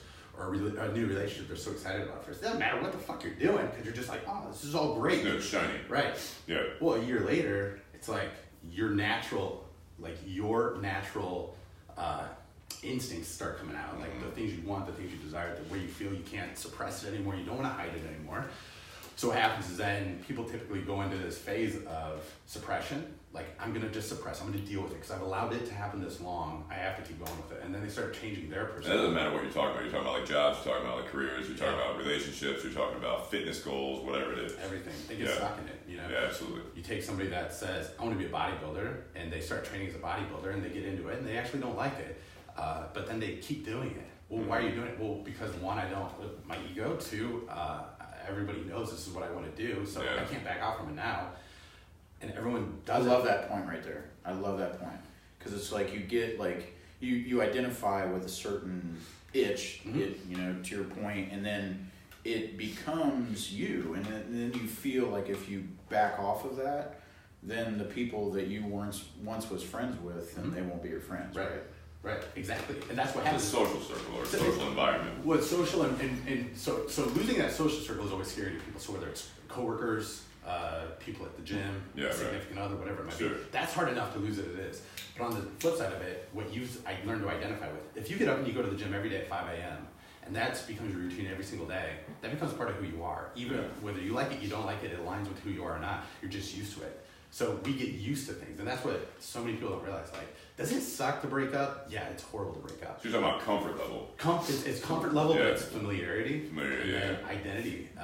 So many people they identify with what they do instead of like why they're doing it. Like, and that's the biggest problem is, and then people get bitter towards things. And like a significant other, get bitter towards a significant other.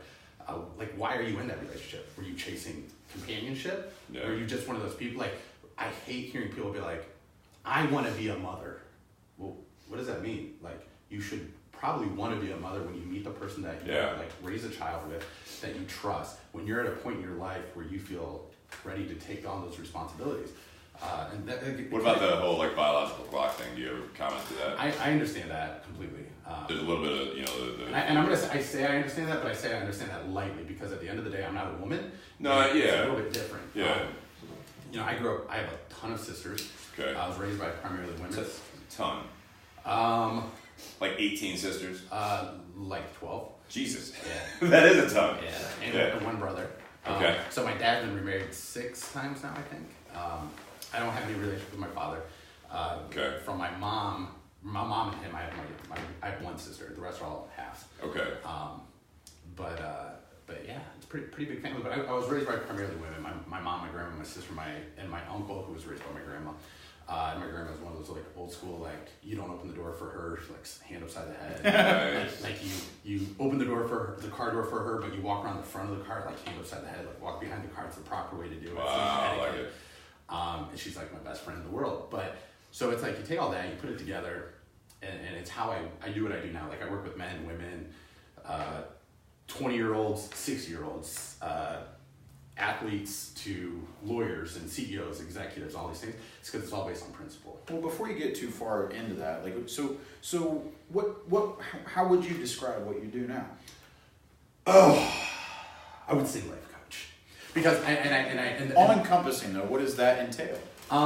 It's elevating yourself. This is why. Let me clear this out of the way first. The reason I have such like a stigma myself personally about life coaches, because I hear it and I think rah. I think like that person's gonna be like, come on, you can do it, you got this and everything. Like, when what I do, I'm like the friend that's going to tell you got food stuck in your teeth. Yeah. Like, I'm going to corner you into a spot. I don't tell you what to do. I put you in a spot where you realize your own bullshit, and you can't deny it anymore at that point. And I essentially make you start dropping that veil of the way you think. Well, I think that's a lot of, I mean, when you're doing that, because that's what I think of when I think of life coach. You know, I think of like Dr. Phil or something like that, you know, where it's that person, if you're the life coach, is like you know what the problem is, you know the answers to it. It's like that simple, it's cut and dry and everything else. But what I'm hearing from you is not that. It's actually working with that person. It's actually doing a self-diagnosis. It's a self-reflection on that person, like to actually walk them through that and help them figure it out themselves based on your knowledge, on what you've learned from probably, I assume, you're constantly growing your portfolio and also growing your understanding of how different people work with personality types, with the love languages, with life situations and stuff like that. Because when I think, my guess is one of the reasons you have a big problem with the term life coach is because it's that, not necessarily for me, it's not rah-rah. It's like, I'm going to tell you what you're doing wrong and how to do the rest of your life. And I'm sure there are a lot of people that have that kind of job, or they have a website, or they have this social media, you know, following, and it's just going to be like, the way I'm doing it or the way I'm telling you to do it is the only right way. But everything I've heard from you is that there's so many different types of people, there's so many different types of love languages, or whatever you want to call it, that you actually have to address it differently based on not only that, but also, you know, why do you want to do it? And it's like, where do you want to go with it? And why do you want to go there? Why, you know, it's like a lot of questions, like a 5-year-old, you know what I mean? It's like that one of those things, it's like, oh, you want to do that? Why? You want to do this? Okay, why? And you just kind of like walk them through it, and then you throw in your advice. But I get what Grant's saying, where it's like that something like that is stigmatized in a negative light, right? Well, you can like, if to me, anything you can get certified for, to me, I just have a stigma with it, because like our credentials are great, absolutely, but like if you can go get certified as a life coach, that doesn't mean you've had application. That doesn't mean you're empathetic. Like, I think the biggest thing about me that I've learned is I was like, I'm not gonna sit here and be like, oh man, I had such a horrible upbringing. I did go through a lot of hard shit, but the people I had in my life put a light on it that I like. Dude, there was never anything bad going on. Like when I got cut from Ohio State, like to people that'd be like a travesty after everything I'd gone through to get there. I mean, I spent 6 years trying to get there. Right. And instead I was just like, that does suck, but I'm gonna come back even better. And that's not to be like, oh, I'm just so optimistic about everything. It's that, dude, there's so much worse shit that I've dealt with in my life that's nothing, man. Like, if the possibility's still there, like, what do I have to be pissed off about? Yeah, life didn't stop. Right. Yeah. And there's beauty in everything, and everyone like goes through something bad. And I think I learned this when I was like 20 years old. I went through a horrible breakup. It was a really bad breakup, and it was one of those that you're young, and it's like 3 months of depression, like. And you roll over and like you look at your phone, like your Razor phone back then, and to see if, you know, text message, nothing, like you can't breathe, you don't feel right. Well, I spent like 3 months like that, and I remember it was about a year after that. What was your GPA that semester?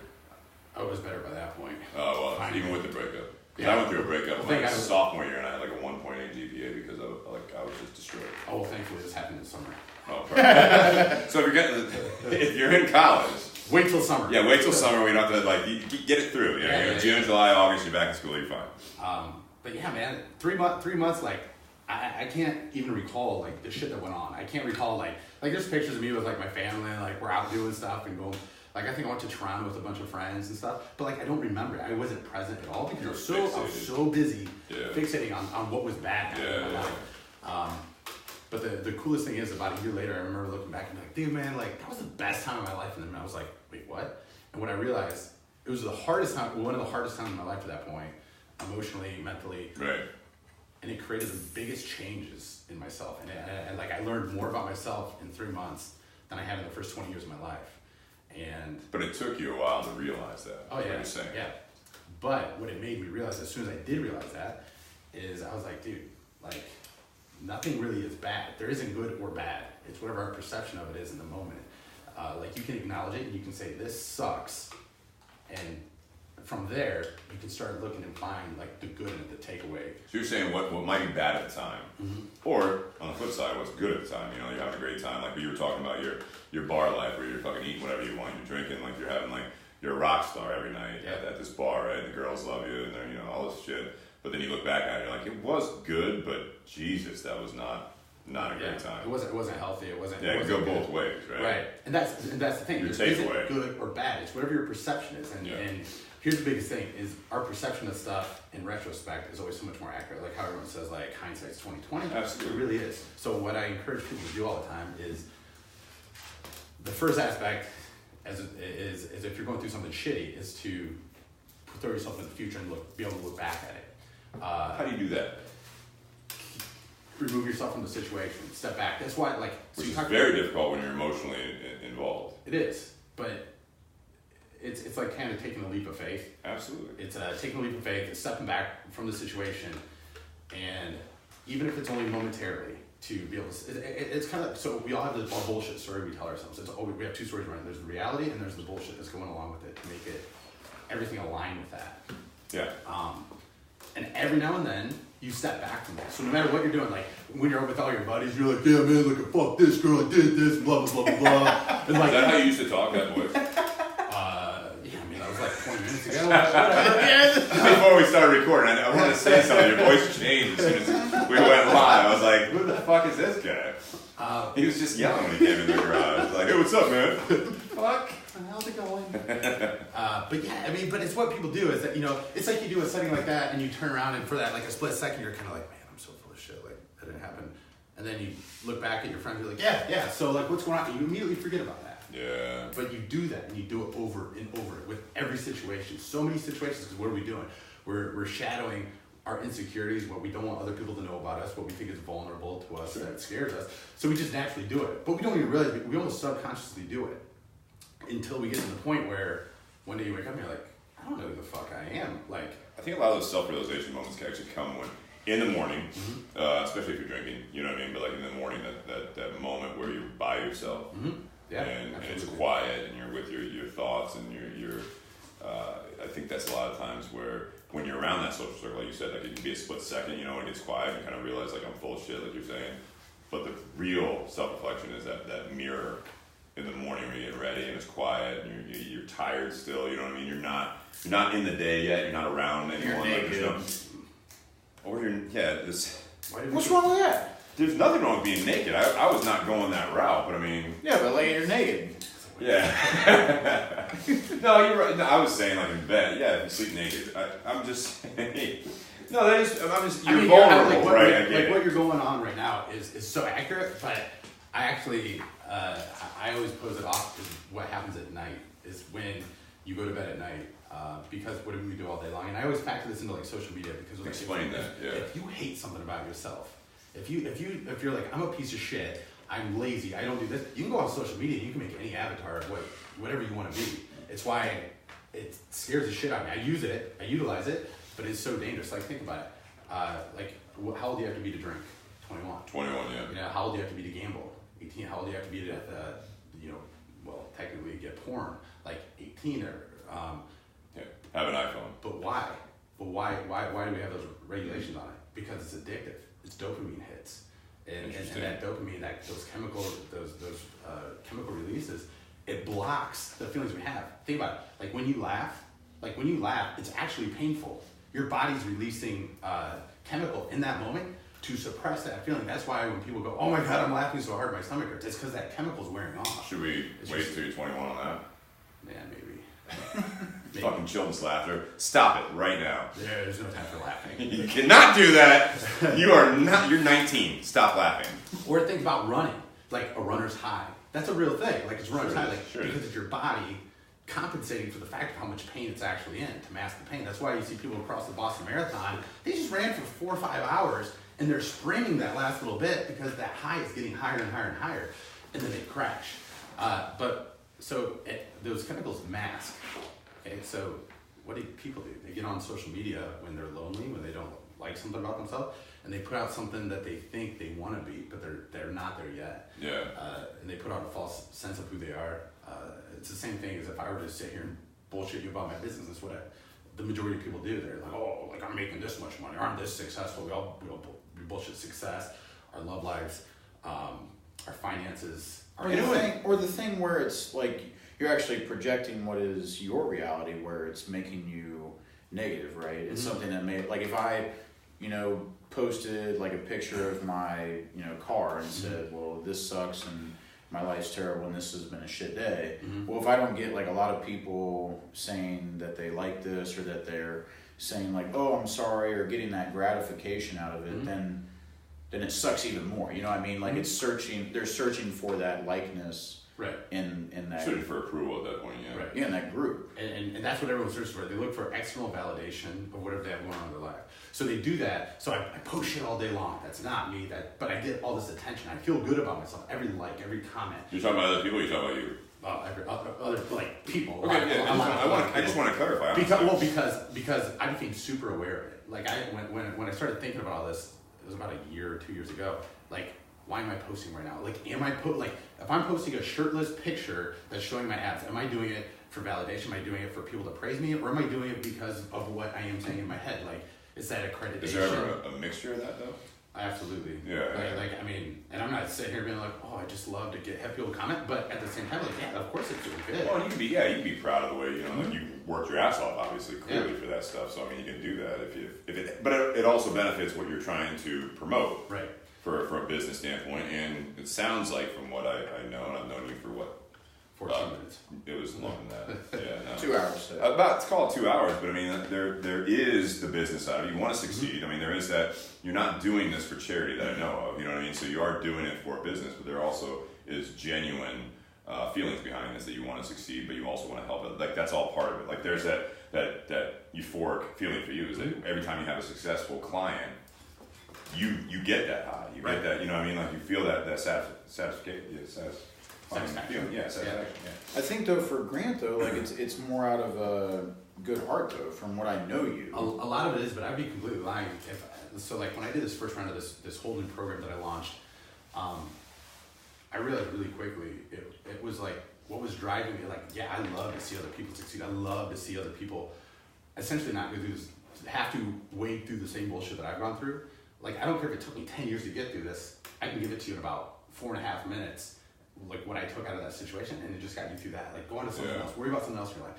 I do love that, but it's also so self-satisfying. Like, there's so much self-gratification. There's nothing wrong with that, though. Right, and absolutely not. But there's and this is where so much of this stuff comes into play. Is like being able to be self-aware of like why you're doing it, where your highs are coming from. Sure. And because only when you're like totally self-aware is you can totally realize where you are, what's going on, and you can assess.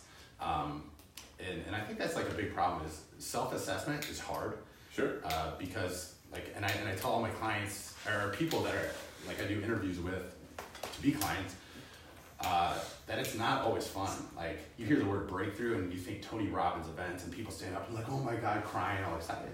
Like I tell my clients, I let them know, I'm like, dude, there's times like this is not good. Like having a breakthrough sometimes is scary. Yeah, let me light it. I'm sorry, Grant, you're talking. Oh, you're good. Trying to fix his life. Are we done drinking the Cooper's crap? No, go ahead. All right. Go through it. But Grant? yeah, man, those breakthroughs aren't always good because like those are realizations. To me, a breakthrough is not when you like fall over crying and like touched by God. It's when you have a realization and a mindset shift of something you've thought your entire life one way, or the way you've treated people based on what you thought they were attacking you when you realize they're not attacking you. And I mean, to the point where like I follow up with my clients like 2 or 3 times on those nights to just make sure that like talking them off a ledge, because it can be a really startling realization sometimes. Well, I think a lot of times, I was going to say, like, do you ever experience that people like relapse? You know, they have that breakthrough. Do they ever go back? Like, you know what I mean? It's like, you know, like, I think, like, a lot of times, like, jobs and relationships really, like, you know, no, you're not happy in this job. Like, they realize that, you know, like, I'm going to do something different. Like, I'm working for a paycheck. I'm miserable otherwise, whatever it might be. Your business, if you're doing, like, CEOs and stuff like that, like, you're skewed in your goals, right? Mm-hmm. And that's why you're at this point. Relationships, you know, like, that's the classic one. Like, I'm not happy.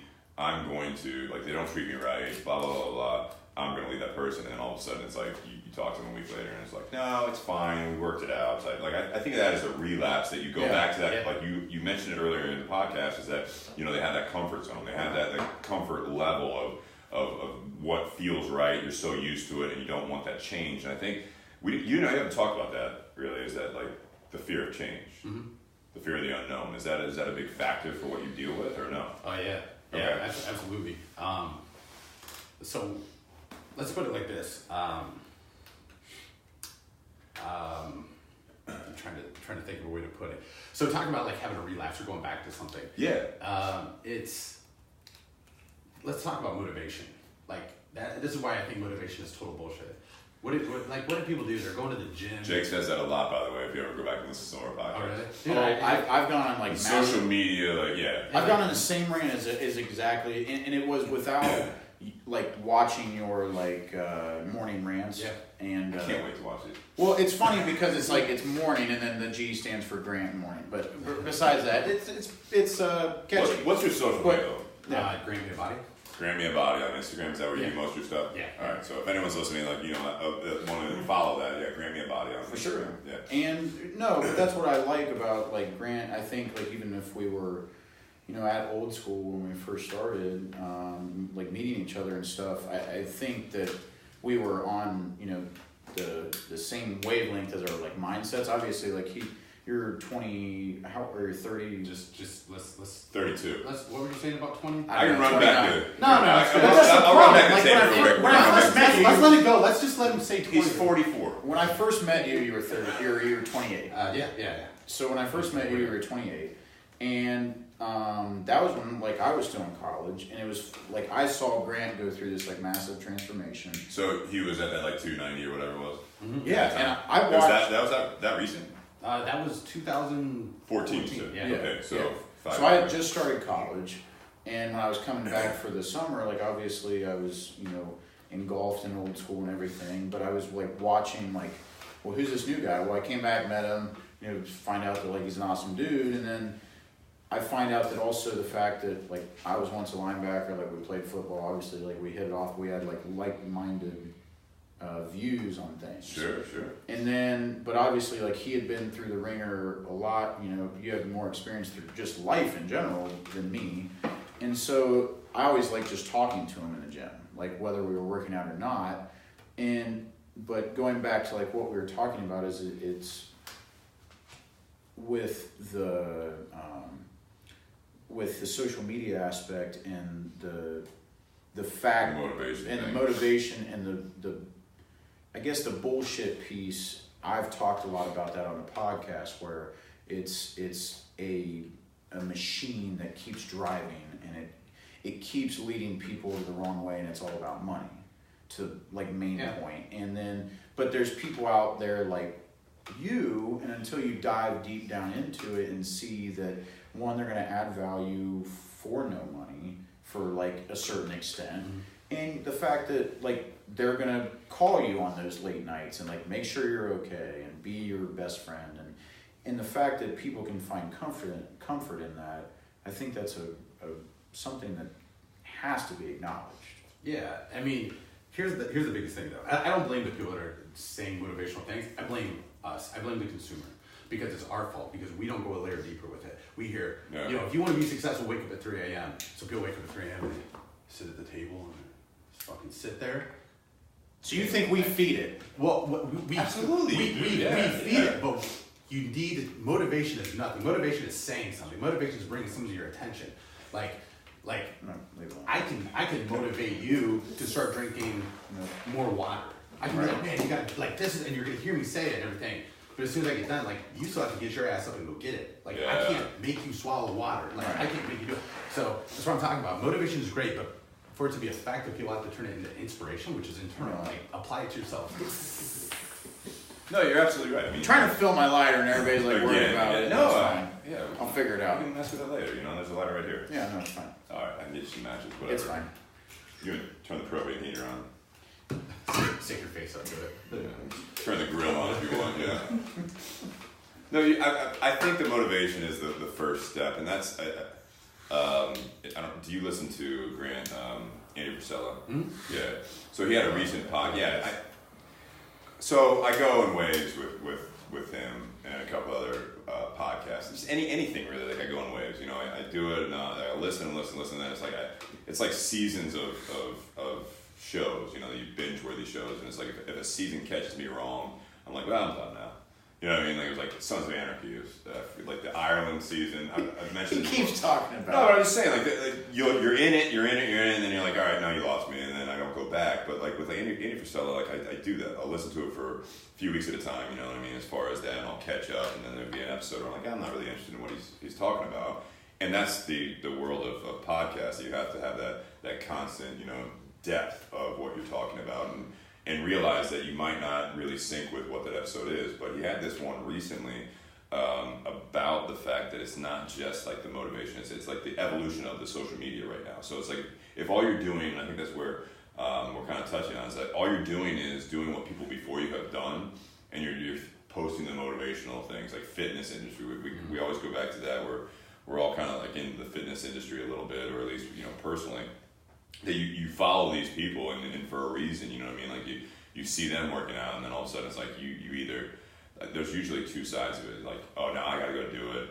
I was gonna slack off. Now I go do it. That's what your point about getting the water. It's like you have to do it. Yeah.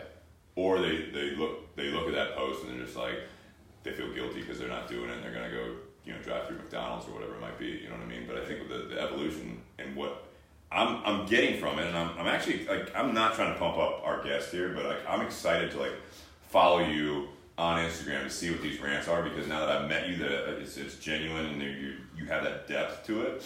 It's not just like motivational quotes and motivational posts to me aren't a bad thing, but it's really about like what the day-to-day stuff is that you kind of accompany that with. It's not just like throwing out like a post and then they don't know you. It's like working out again, or like squat day, or go chase the day, seize the day, whatever it is. Or win the day, right? No, but win the day is fine. Like my whole thing is focus, right? I mean, but it's like people that know me, I'm not trying to necessarily make a name for myself on social media like on a wide base, but people that know me, they see the consistency there, and it's not just about me throwing that up there. It's like the consistency. It's like I'm at the gym, I do check-ins at the gym on like Facebook a lot of times, and I don't get a lot of likes. I'm not looking for that. It's when people actually like say something to me, people in my social circle will say something, whether it be the business social circle or it's like personal social circle, they see it and then they bring it up. Okay, so what do they comment? Like, what do they talk about? That it motivated. Like the ones that like to a lesser extent for you is that it's like hey, I mean I've been eating different. You know what I mean? Like I've noticed what you did. Like when I lost 50 pounds a while back. It's been 5-6 years now. I lost 50 pounds in 9 months, and it was one of those like those motivational quotes, and it was actual reality. And first they're gonna ask you why you did it, and then they're gonna ask you how you did it, type thing. You know what I mean? I'm sure we've all heard that so many times. It actually went to the point where like people were asking like they were asking friends of mine, like, is Steve healthy? Like, is he doing drugs? Is he doing? Because I mean, when you make that big shift, and maybe people ask you, especially in the bar industry, it's like So Grant, like, how much cocaine is he doing right now? Why do you have pre-workout on your nose? Yeah, exactly, right? Yeah, exactly. Like, I drink pre-workout at the shop, like, in the middle of the afternoon, because I like what that's in that as opposed to, like, a Monster, you know what I mean? Like, I'll eat whatever. But I think it's a stage game, and I agree with what you're saying as far as that it's on the consumer, if you will, like, if you buy into that. But the ones that are truly inspirational, like, in my opinion, like Andy with the entrepreneurship, the fitness things, and what I imagine you may be, is that there's depth to it. There's a genuine side of it. There's a personable side of it. Right. Something that's relatable. It's not just the fact that you're getting on there and taking a picture of you and like with the shirt off, like you said earlier. It's not just that. That's actually accompanied by several posts prior and several posts after that. That's going to actually lead you to the overall mindset. So what I think it is it's really complex, and it's like anything else. Like you could go down such a deep rabbit hole on so many different things. But like Andy's podcast, like when I listen to Andy's podcast, it's not necessarily what he says that I'm like, this is great. It's okay. So like motivation is a pushing thing. It's pushing you to do something. Get up at 3 a.m. if you want to be successful. Okay, so I'm pushing you to get up at 3 a.m. You need to be pulled. Push is not sustainable. Being pulled for something, being pulled to do something, that's sustainable. You scale that, you can do that forever. It goes on forever. So like when you say pull, what's the difference? Like the accountability factor? It's like a classic leadership like diagram, where it's like I do this and then I bring you along.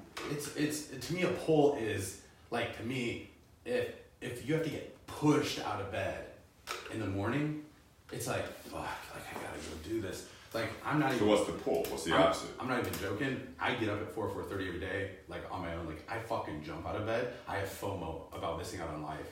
Like if you have an energy level about you that does make someone wonder. You know what I mean? Like how you have that. You know, if you were up at 4:30 today. Mm-hmm.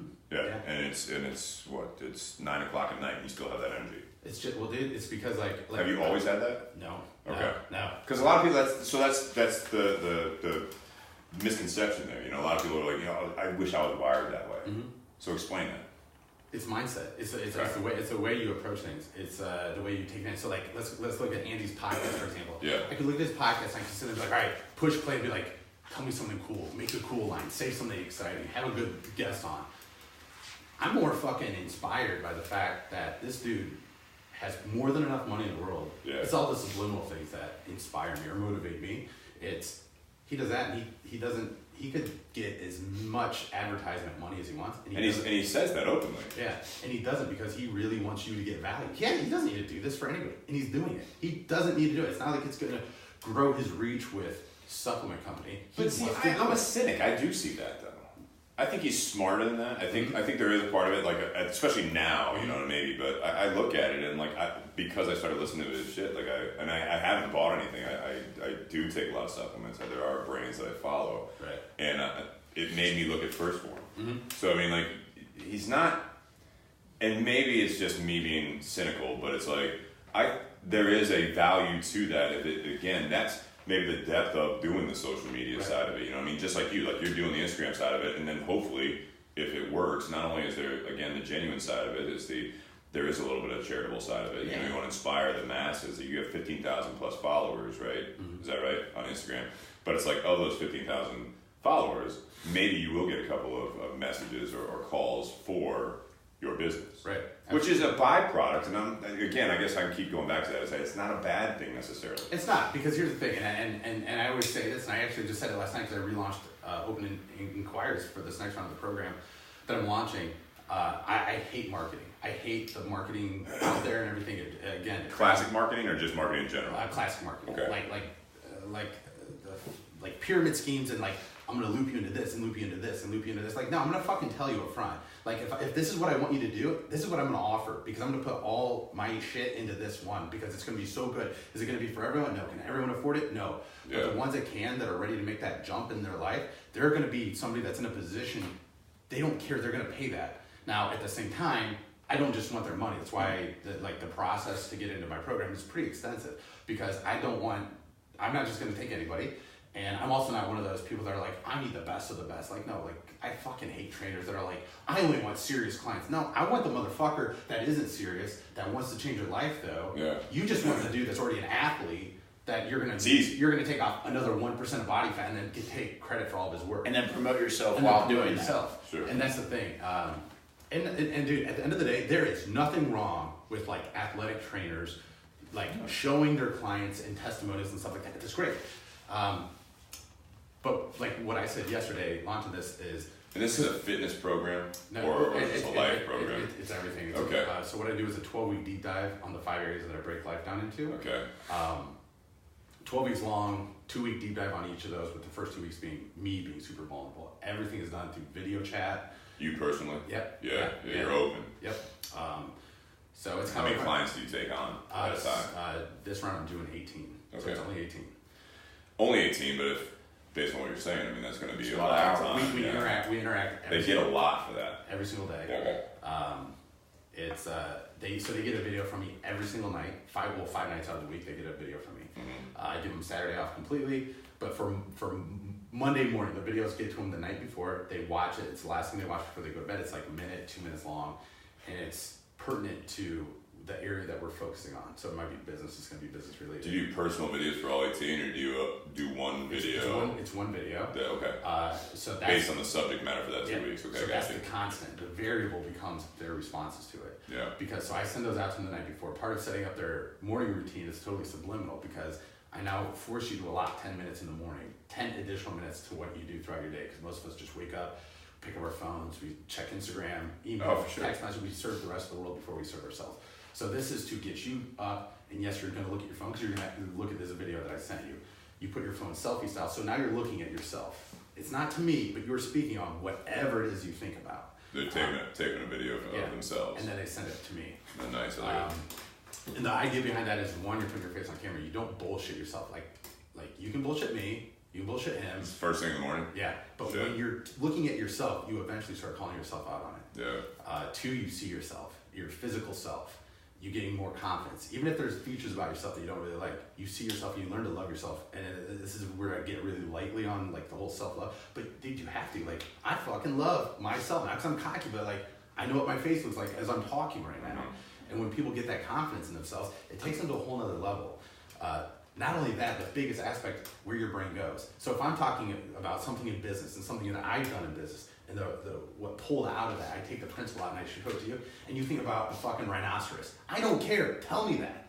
Get comfortable with where your brain goes. Stop thinking like it's embarrassing to think this or go this way with that. Like, it doesn't matter, because when you get in touch with that, you can act on your feet. You can make swift decisions. You learn your principles. You know what you stand for. Because the confidence level in yourself, right? It's confidence, but it's understanding yourself. It's like a subliminal, backhanded way of becoming very self-aware. But hold on a second. You said the biggest point of what everything you just said is understanding yourself. And I think that's what drives you and what you're trying to do, right? It's about understanding other people, about understanding themselves. And I think that's the biggest thing, especially for most people. I know it's one for me, where it's like, when I identified with a certain group, I leave that, I was comfortable with that. And now I've gone to this, I don't know, whatever the fuck it is. And it's been, 6-7 months. And I'm still working through that. And it's like, it's interesting that, when we first sat down, like, we haven't seen each other, and you said 18 months or, a year and a half, whatever. But as soon as we sat down, you started asking me, well, like, what are you doing now? Like, what do you want to do? And I could see your wheels turning about, like, myself, where it's like, I want to, start a distillery, because that's where my passion lies now. 3 years ago, I wanted to be a trainer. So it's like, maybe that could change. But right now, I think, as me growing as like a grown man, right, is that's where my passion lies. That's why we've done this podcast. And I could see, like, me saying stuff, and even as I was saying stuff to you, I wasn't being real, and I was jumbling over my words. Why? So it's interesting. Well, because I think most people, when they're explaining themselves to somebody and they're not used to them, even though I do love Grant and I really appreciate him, and I don't know who you are, but I'm comfortable with you, I still try to validate my opinions or my thoughts, right? I try to find exactly what you were saying. I'm not secure with my own thoughts. You're not where you want to be yet. Right. But you know in your head where you want to be, so that's what you're trying to project, because that's how you want to be responded to. Right. You don't want to have people respond to you based on where you are right now if it's not where you want to be, which is okay. So I love that though. I love that though, because it, and we talked a long time about. We had a podcast just on what was the differences in what we think and what other people think, and how it can be we talked about misinterpretation. And about how people think certain things about how the way you act, and everything that you do can be misinterpreted, right? And it's exactly what you were talking about with, like the perception of yourself, right? And it's the same thing where people have a perception of you, right? You already think of that. Right. And because of the fact that you already know that they think of that, you're trying to create like an act that doesn't even exist. Right. When you should just already say how you're feeling. So kind of what you just said is so pertinent to, like, I have a coach, you have a life coach? Yeah. Nice. All right.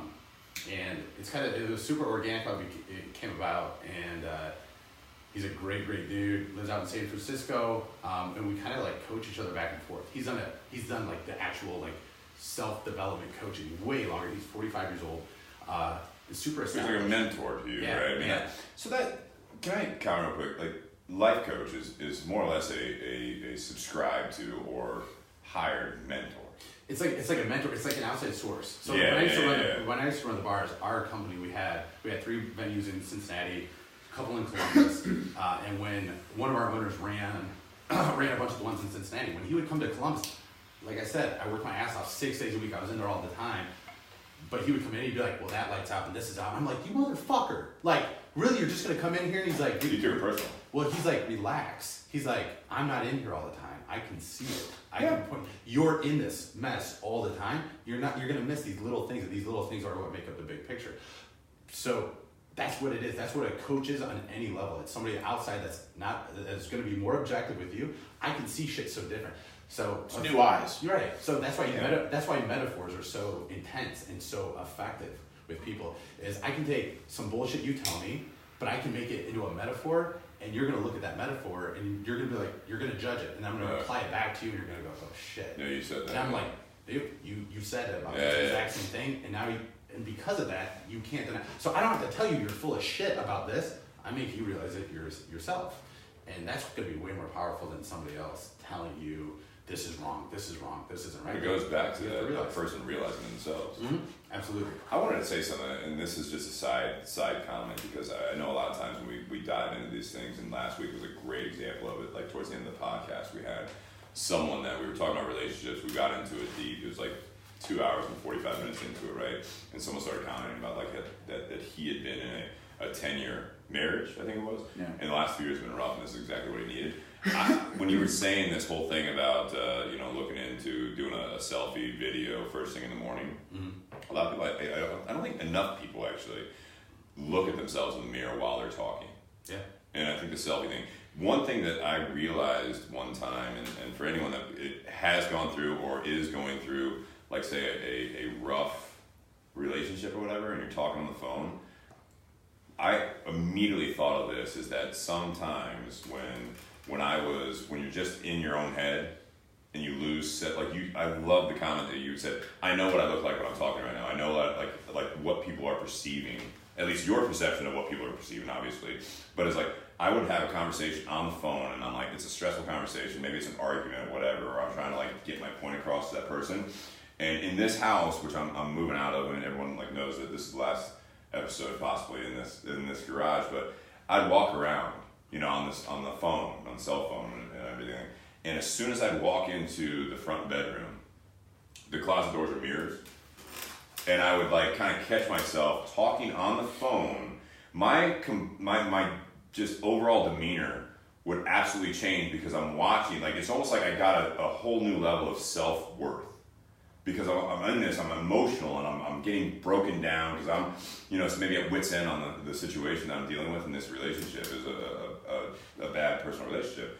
And I would get in that room just by wandering, like pacing as I'm talking on the phone, and I'd catch a glimpse of myself in the mirror, and all of a sudden I would turn, and it wasn't like I was like admiring myself, but I would like catch myself and be like, fuck, like, it's because you didn't recognize who it was. Yeah, because I'm in here, right? Like I'm in my head or whatever, and all of a sudden it's like you get that perception. You all of a sudden like I am confident about myself. Like what the fuck am I doing right now? It's like almost like anyone from the outside, again, like a life coach or whoever it is, a friend that sees you, like what the fuck are you doing? All of a sudden, if you have that, if you catch a glimpse of yourself while you're actually talking, so now it's like it's the sense of hearing, it's the sense of like everything, and then all of a sudden vision comes in and you look at yourself, you're like.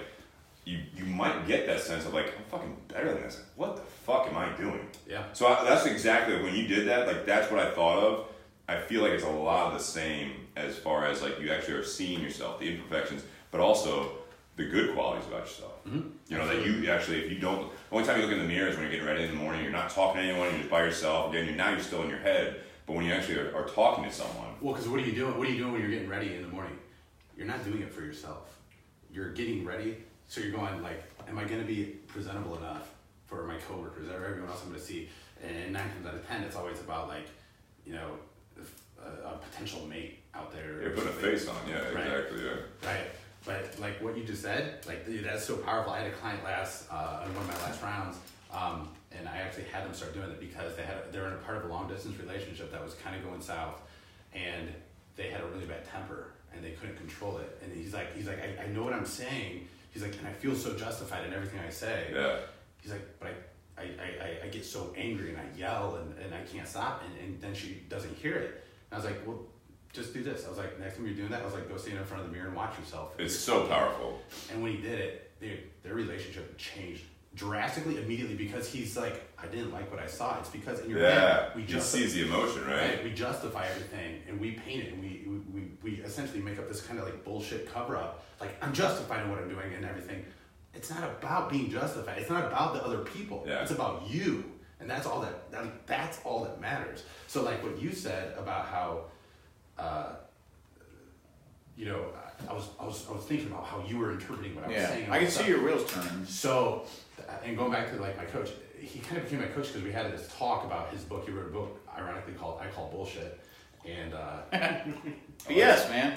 It's awesome, dude. So, but it's about his life. And we were on the phone, we were talking, and he's done TED Talks before and stuff. And we were talking about me, and he's like, well, how can I help you with anything? And I was like, when I give speeches, I know what I want to talk about, and I love it. I'm not nervous in terms of like, oh my God, are they going to like me? I get so off track because I get up there and I'm so empathetic. I start thinking about what they're thinking. Yeah. And I'm like, man, I really want them to hear my message. And if I was out in the crowd and I know what I'm about to say, this is what my barrier would be to it. This is with the wall. So I start breaking down. I start trying to preface to you and then you and then you. And this shit doesn't even exist. Like, it's not even real out there. And so what do I do the entire time? I start not retroactively. Like, I try to start prefacing everything, but because I'm doing that, guess what? I'm never getting to my actual message. And it was so funny because he ended up throwing out the disclaimers. Yeah. So I'm holding back the entire time. So like, you might have a great message. Again, you can have $1 million house on the market for $1. If nobody knows about it, doesn't matter. Mm-hmm. Like, you might have a great freaking message, but if you're so worried about what other people are going to say that you don't proactively get that message out. The ironic thing is we drifted it back to my parents. My mom is a saint. She's amazing. She showed me how to do everything my entire life, the right way to do it. My dad, total piece of shit, showed me everything I don't want to be. Me going out on stage and being worried about not delivering it the right way is me projecting the thoughts of my dad. Like, I don't want to be like this. I don't want to say this the wrong way. I don't want to do this the wrong way. And because of that, I'm never being my mom. I'm never proactively getting out the good message that I do have. So people, they just sit there and they're like, Well, they don't get it because it's not clear. Right. You're clear. You're all over the place. Yeah. Well, that's what, I mean, that's how I feel right now. Right. Because, like, I think I do that mostly on these podcasts where we get into the topic where I'm not worrying about talking. Like, I could sit here for like 2 hours and listen to like whoever a guest is. Like, I don't give a shit about talking. Yeah. But the point is like, with you talking, like, my wheels are spinning, like, is exactly because of the advice that you're giving out. And that's not what this podcast is about, but it's about the relationship, right? But what you're saying, I see my wheels turning like the anger thing. Mm-hmm. Like, I think I don't have like a really bad anger problem, but I get like emotional. Mm-hmm. I've just always been an emotional person, and you know that through football. Like, that's just a natural thing, right? And so it's interesting. Like, I'm going to use that now, where it's like when I get irritated, and then if and Alicia and I get into one of those confrontations, I'm going to go to the bathroom, turn on a light, and look in the mirror. Mm-hmm. And it's like, that's amazing because it's one of those things, like, you don't think about it until someone says it. You can't know until you know. So this is a perfect segue to something. So I'm going to challenge you on something. And this is one of those things that you can either be like, what? Or you're going to be like, it's going to provide a breakthrough for you. Maybe while you're driving home tonight, it might be 2 weeks from now. But what you just said, the anger thing because of football, that's a bullshit story you're telling yourself. That's a justification for how something else that happened somewhere else in life that led you to having those feelings and you've now justified it through saying, well, I'm an athlete, I'm a football player. Right. We have to be aggressive. And so many guys do this with so many things. I wasn't saying that. I was using that as a metaphor, but yeah. No, I understand, but it's perfect what so many people do. Yeah. Is we justify something in our head, and it actually doesn't come from that. It ties into everything that I try to do with people is I get people to stop treating symptoms and start treating causes. Think about it like this, like I tear my hamstring, right? So I get ART on it, dry needling, acupuncture, massages, cool. Go back out there a couple weeks later, I tear it again. Why? Because it wasn't coming from my hamstring. The cause was a tight hip flexor on the opposite side. Yeah. So, but what do we do? It's like you get a knot in your neck. It's like, man, I'm gonna fucking work on it. You push on it. You get a massage on it. Guess what that actually does? Your body recognizes that as trauma. Like in the moment, you're feeling the pain of it. You feel it. It feels like something's happening. but it's not fixing what's causing it, so it's never going to go away. What your body recognizes that as is more trauma, the muscles tighten up even more, so that knot becomes that much more intense. So you go get your $100 massage, 20 minutes later, you're like, shit, it's so much tighter. So we tend to treat symptoms instead of causes because we stay at surface layer. So to take that into motivational means, it's because we don't go a surface layer or a surface lower and apply it to our lives. You know, what Andy says, his messages, look, give me the motivation. I'm motivated by the fact of the things that aren't said. I'm motivated, like your consistency. People aren't motivated by the fact of the weight you're lifting and everything. It's that, dude, he's being consistent. I can apply that principle to my life and whatever it is I want to do. Yeah. So it all comes back to, I don't want to be like you. You have qualities that I like. Let me pull out those principles and apply them to my life wherever. So if somebody likes that you go to the gym every day and you're consistent, maybe I need to improve my job. I need to be more consistent with the way I'm showing up at my job. And when you do that and you start, and I always talk about principles and applying principles to everything, it's because, so I have 5 areas that we break life down into. So it's spirituality, so not religion, but your understanding of yourself in the universe. And not to get too woo-woo, but I'm talking about, like, do you truly understand get woo your power, like who you are as an individual? Like, are you comfortable with it outside of anything?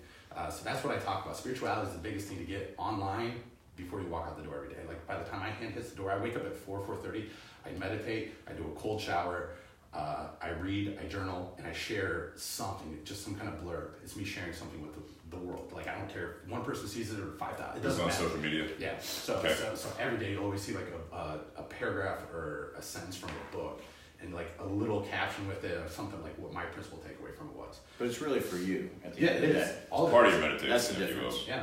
That's the difference. So it is for me, and I do that, and then I'm ready to go. So my head's right. I know what I'm doing before I pick up my phone and start answering text messages and voicemails and emails and stuff like that. Because what do? We get on social media first thing in the morning. We immediately start comparing ourselves. We go, my life's not as good as that. I'm not where they are. It's a great point. point. Do it their way. It's a great point.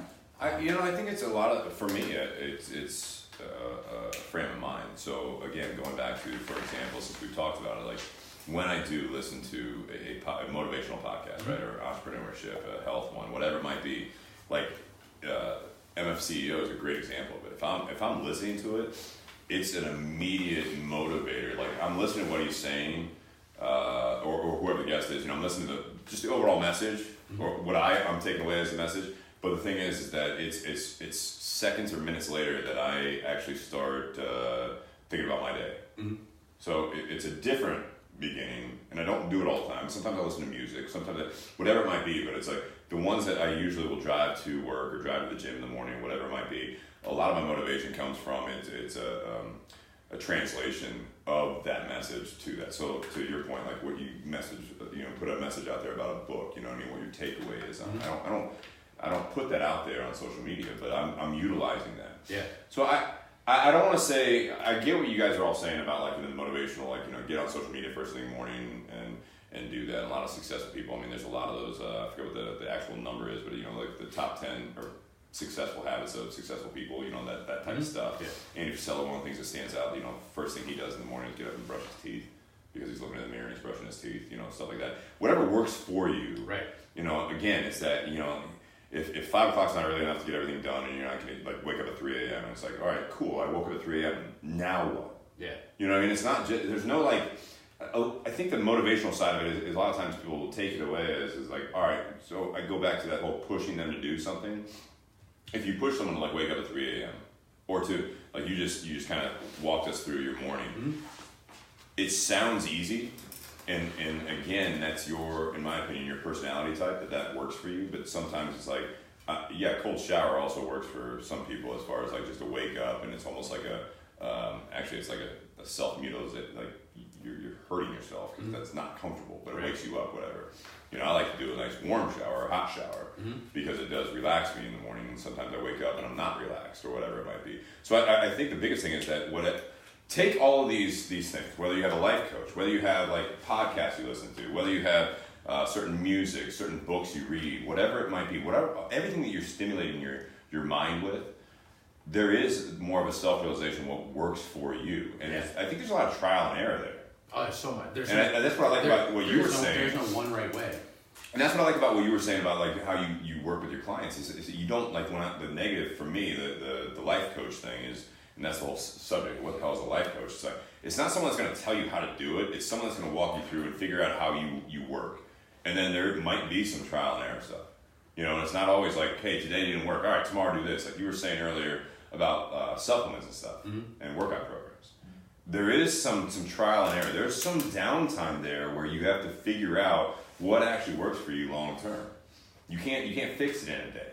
Right. You know, you talk about like the weight loss thing. It's a lot. You didn't put on all that weight in one day, so it's not like you're gonna wake up tomorrow and be like, I'm gonna eat, you know, broccoli and chicken today, and that's it. You know what I mean? I'm gonna do the keto diet. You know, it's like you fix it. It's like these are long-term things that you have to really figure out what meshes well with all the messages that you and hopefully you're a sponge. You're taking it all in, but it's not just do what that person's telling you to do.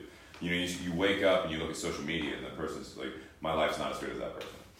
Okay, but it goes back to what you were saying earlier. It's like, well, why? Why do you want your life? Do you want your life to be that way? Okay, well, how do they do it? You know, it's like people that are successful in business. So that, go ahead. No, that, like what you just said, like, and that's my whole thing is, if like one of my clients looks at me and they're like, what's your morning routine? I'm like, I'll share it with you, but that's not what I want you to do. You could start there and try it, and then take this away and do this differently and change this a little bit. But we have to figure out what works for you. Yeah. Because here's the thing, it's not like you have to take a cold shower, read, share it, Right. do this. It's the concept that I'm controlling my day by perfect. so it's we look at the micro of everything instead of the macro. So when you look at other people, you are going to compare yourself to somebody else. Look at the macro. Look at Grant Cardone. Yeah, he's got his own private jet.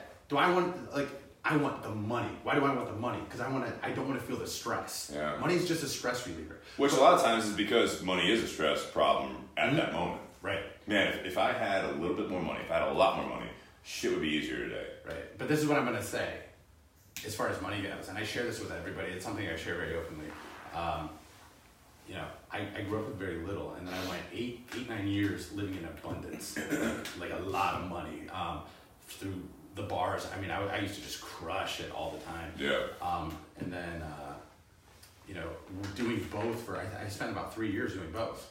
So I'm making all this cash bartending, and then I'm also making all this money doing training. And then I got into online training, and it was that much more because I could scale it. Yeah. But I wasn't fulfilled. I was making so much money, and it literally it was like a sense of almost like depression, because I was like, again, it goes back to that. I was chasing the what. I thought that was going to fix all my problems, because growing up we didn't have a lot, so we felt that stress. I saw my mom stress. I saw my mom rolling pennies to pay rent sometimes, you know, and stress over that, not realizing that it's stress. It leads to that. However, I jumped into a business endeavor about 18 months ago, and I straight up walked away from everything I was doing on my own, and I dispersed my clients. I quit working at the bar, went balls deep into this business with a friend of mine, and it was extremely successful. On the back end, I got extremely screwed over, and I spent the majority of last year being the most broke I've ever been as a grown-up. Really? But the best part that came about it was the richest I've ever felt. And what comes with that is the realization I didn't have any money. I was stripped of all my non-essentials. And I mean, like, you put your credit card in to pay for groceries, and like you pull it out, and it tells you got approved as like winning the lottery. It's like, dude, this is a great feeling. It took me right back to all those feelings I used to have when I was younger, and I fucking loved it. It was the greatest feeling in the world. It felt. But that's not sustainable. It's not sustainable. It's not anything you want to do. You gotta pay off that credit card. But you have to pay things off, and you don't want that stress. I'm not saying like be like, oh yeah, this stress is great. But what I realize is like my fulfillment's never going to come from money. So I quit chasing money. When I quit chasing money and I started chasing purpose and my passion and what just fulfilled me and made me feel full as an individual, the money comes. The money's there because you are so fulfilled as an individual. Your passion, like if you're passionate about a distillery and everything, nobody's gonna ever fucking do it better than you. Nobody's gonna do it the way you did it, the way you wanted to do it, because nobody will ever see it the way you did, and you're gonna do it every day. The whole idea of like, do something you love, you're never gonna work in your day in life, total bullshit. You find something you love to do, you're gonna do it that much harder, you're gonna work that much harder. It's just not gonna feel like a struggle. Like all these people going to work or going to the gym, like grind time. What do you mean a fucking grind? The struggle? Like, you choose to do this. You're doing that. Like, that's not a struggle. That's not a Plus, that's a privilege. you're paying a membership to go to a gym and work out. Just walk through someone and say, kick me in the balls. Like, Yeah. you know what I mean? I'll do it. It's cheaper. I've actually used that. You know, people that like pay, like, you know, I'm paying like $30 a month, you know, for a gym I haven't been to in 6 months. It's like, pay me 15, I'll kick you in the nuts. Yeah, make it 12. Yeah, Make it well, 12. all right, you're. Do you have a friend? Don't cut me Do you have short. a friend? Right? We'll do a family plan. But yeah, man, I mean, That's fine. when I realized that, it was probably the single most liberating feeling ever.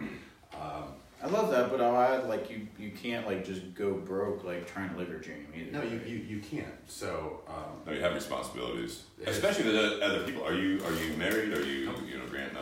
No. I went full Steve there. Yeah. For those, like, for you that don't know, like, the analytical mode. That's not making funny. That's just reality. No, that is reality. It absolutely is reality because there's a lot of times where it's, you know, Jake and I have had some conversations, you know, in the last 6 months probably. Let's call it, you know, like. Yeah.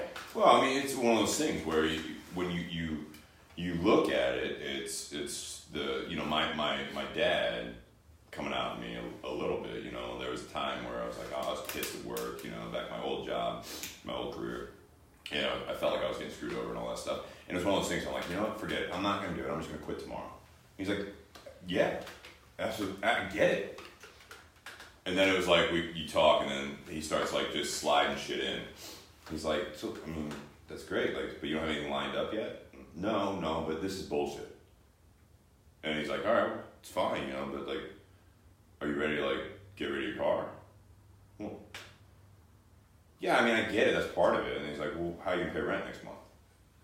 I'm like, I mean, I'll find a job. He's like, what job? You know, it's like, it's that, to your point, you know, like earlier, where it's like, it's that diagnosing, you know, Like a like tier system, right? Yeah, it's like, yeah, I completely understand you're unhappy. Let's figure out how to be out of that situation. But it's not just like you can't go off of emotion because you're right. Like that's me a lot of times where it's like, all right, so if that doesn't work out, That's his first fucking question. Like the last 6 months or so with my life, you know, it's like, you know, with the Max Ever thing, and then I go to Chase, and then you even thought I was still with Chase. Yeah. You know, it's because I didn't make it like known, right? Mm-hmm. And then I go to this new endeavor, and I'm, you know, selling like grave plots, but it's one of those things that it's not necessarily I feel fulfilled, but I like helping families out, you know, because my title is like family service counselor. right. So even though that it, again, like to your point, it's not about the money per se. Mm-hmm. However, I do need to get my finances in order so that I can, thinking macroly, Mm-hmm. if that's a word, I'm thinking of, It is now. it is now. it's recorded. I'm thinking of the fact that if I get to that point, this job can help me with that, and then it goes to my dream, right, where it's, you know, building a distillery or building a cigar shop and, you know, whiskey bar. It's, you know, it's the same. I don't know. It's different. So this is what I would call that. I would call that, in your head, the way you frame it, this might be your job right now. This is your source of income. This is your side hustle. Now you put everything into it. You don't treat it like it's disposable, because here and this goes so much back to the bar. Because I used to have people all the time. What do people talk about anybody in the bar? They go, when are you gonna get a real job? Oh yeah. I'm like, I don't know, motherfucker. I bought the $1,000 cash I got handed last night. It wasn't Monopoly money, and I just made what you made in an entire week at your 9 to 5. And you're so secure with it. You sit it, and you hate every day, and you actually just paid my salary because you came here to drink away your misery of your shitty ass job that you have to go back to on Monday. Oh, I still get that. Whoa! I'm on salary, right? So Wow. it's like, but my previous career was something where I made a little bit more money. Mm-hmm. I had, at the end of it, I had like 120 employees, and it's like I still, like, to the day, 6 years later, it's like, so they'll see me in the cigar shop, right? Mm-hmm. Like, so what else are you doing? And I'm like, I mean, what do you mean? I mean, is this your only job?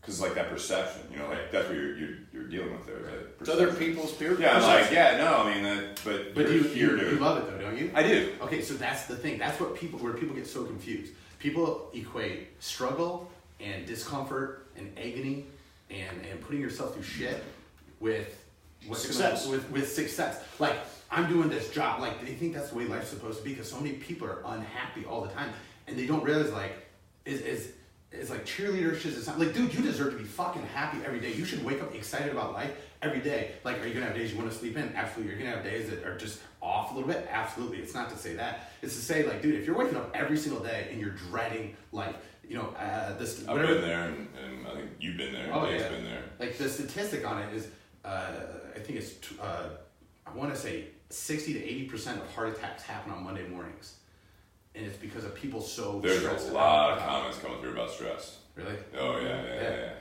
I mean, and that's what it is, and by no means am I saying just be like, fuck it, I'm just gonna like move into a tree house or whatever.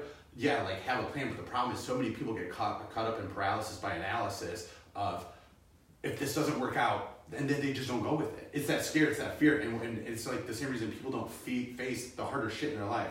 Like if you're sick, if you start coughing up blood, and now next thing you know, like you don't sleep right, and you're wheezing more, and your body just feels frail, and next thing you know, it's like, why are you putting off going to the doctor? Because if you don't go to the doctor, there's a chance, like it's not solidified. There's a chance this shit's just gonna go away. That's what everyone does. That's why they don't go to the doctor. My favorite part about that scenario also is that people aren't honest with their doctors. Right. There's a lot of people listening, I think, that have done that. Where it's like, do you smoke? Do you drink? Do you whatever the lifestyle is? Like, do you have these pains?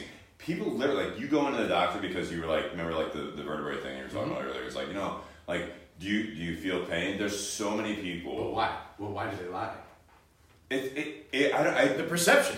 They don't want the doctor to tell them what's fucking wrong with them. They It's don't so bizarre. Yeah, you don't want to hear that. It's because like, it makes it concrete. Yeah. Okay, but here's but the you thing. can't fix it unless there's a whole picture there. If you're walking around with cancer and you're taking Tylenol because you're like, oh, I don't know, maybe it's a headache. It's not going to go away. It's never going to cure it. Yeah. And it's going to kill you. Yeah, ignoring shit doesn't make it go away. I mean, that's a t-shirt. And that's what I get people to do is, and that's what I'd say what I do is, more than anything, I get them to like be honest with themselves, take down that veil of bullshit they have covered and everything, and start facing the harder things in life, because it's not that it's hard. Just like there's not good or bad, there's not hard or easy.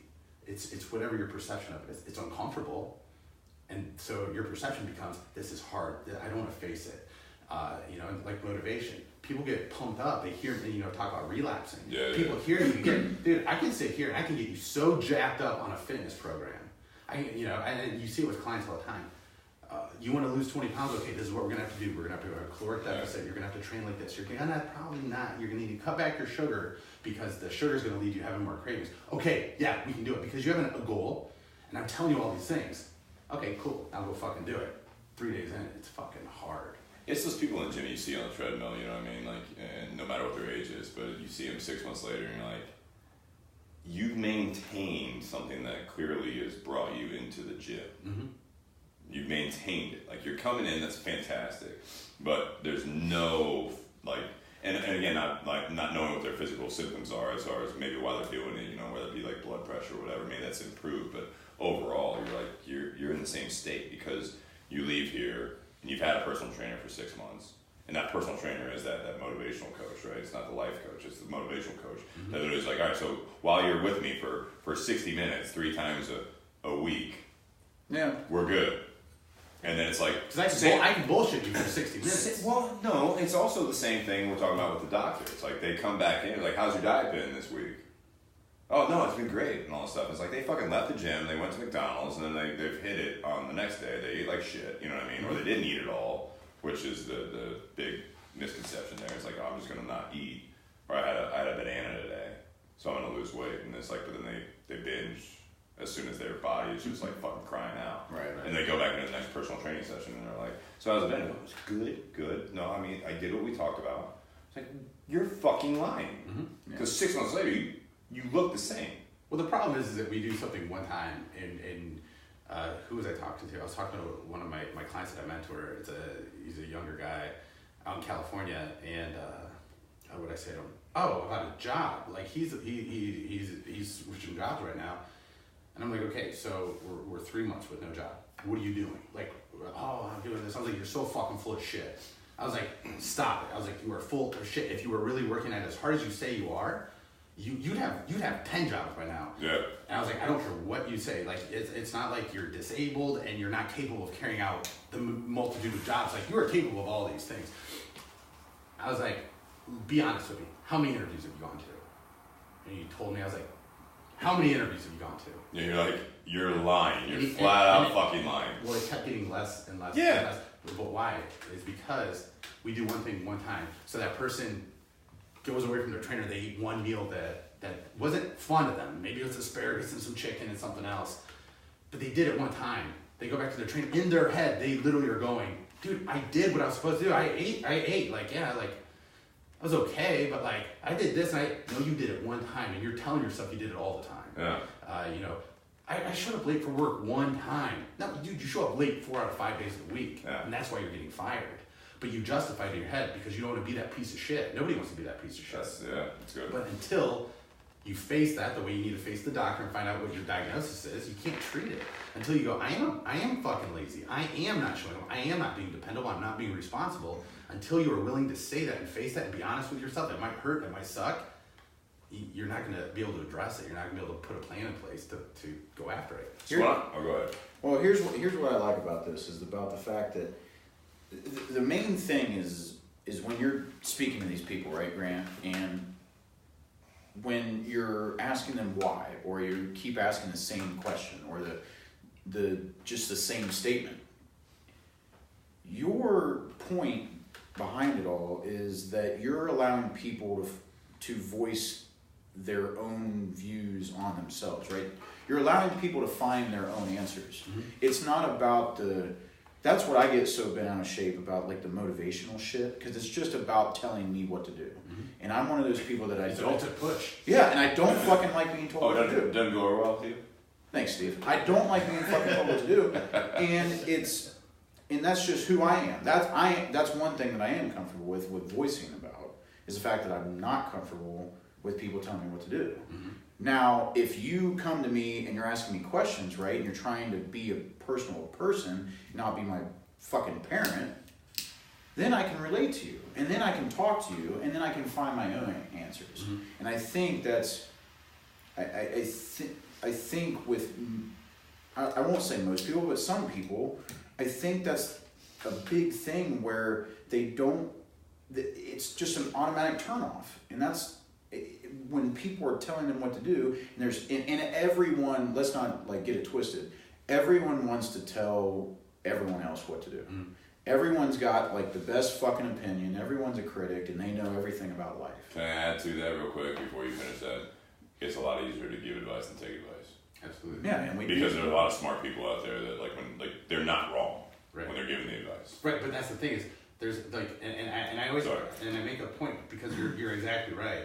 There and to your point, you're exactly right. Like there's business coaches out there that aren't extremely wealthy but they can give the most amazing advice on how you scale your business. Yeah. There's it always used to be so funny to me to see people on Instagram reach out about like, let me help you grow your brand and your following. I was like, dude, you have less people than I do. Like, but they're really, really good at doing it for other people. They don't do it for themselves. There's actually value there. Like, you actually could listen to them and be like, you know, I didn't think about that. And all of a sudden you get another, like, 10,000 followers and you're shadowing them. Right. They haven't got any followers because they're giving the advice. You're like, that's great. Well, and that's the thing is that, you know, there are trainers and strength coaches out there that don't have the amazing body that you want, but they have so much fucking knowledge. And you know, kind of to your point about how I don't want to be told to do this because I don't want you to treat me like you're my parent. Well, to me, I would say there's something somewhere in there that you felt undermined by like a parent or an authority figure somewhere in your life that made you feel those things. So what it's doing now, and you're gonna go, okay, yeah, like that happened. That's fine, it's there, but I'm acknowledging it. Okay, but that's not about what you need to acknowledge, because what you need to do is accept that and go, okay, so that's just something that happened. That's why I feel this way. Because maybe I am telling you to do something. It's not that you're going to have to do it. It's that you can still learn from me. You can pick up on something and it's not the direct. It might not be, I'm going to learn from you telling me to do something. You're going to learn something in my tonality, the way I'm speaking, the way I'm saying it, my mannerisms. You're going to learn what you like and don't like, and you can apply it to yourself when you're working with somebody else. So I didn't like the way he told me to do this. But because you want to shut down from all of it, This is what we all do. And this is what I talk about to my clients. I'm like, if you want to talk about what our goal is at the end of this, I don't look at anyone, I'm like, I'm going to 10x your business. I'm going to take you to 6 figures. You're going to get the body of your dreams. You're going to be done with a 6-pack. I can't do that. I can give you the tools and show you the roadmap. You have to apply it to your own life. But how many more, how often is it the case where you're talking to a client and you're asking them questions, and even if you tell them to do something though, but it provokes them to create an answer for themselves. And I think that's a value that isn't being said here, where you're allowing people to think for themselves in a natural state. And they don't. And yes, and I would say I kind of motherfuck them into it, because it's more like a manipulation to get them to the point of... But we all need that. Right. But it's because you're not going to do it on your own. You don't realize it's okay. The same reason you have to look... I have them look at themselves every day and talk, because you're not going to do that.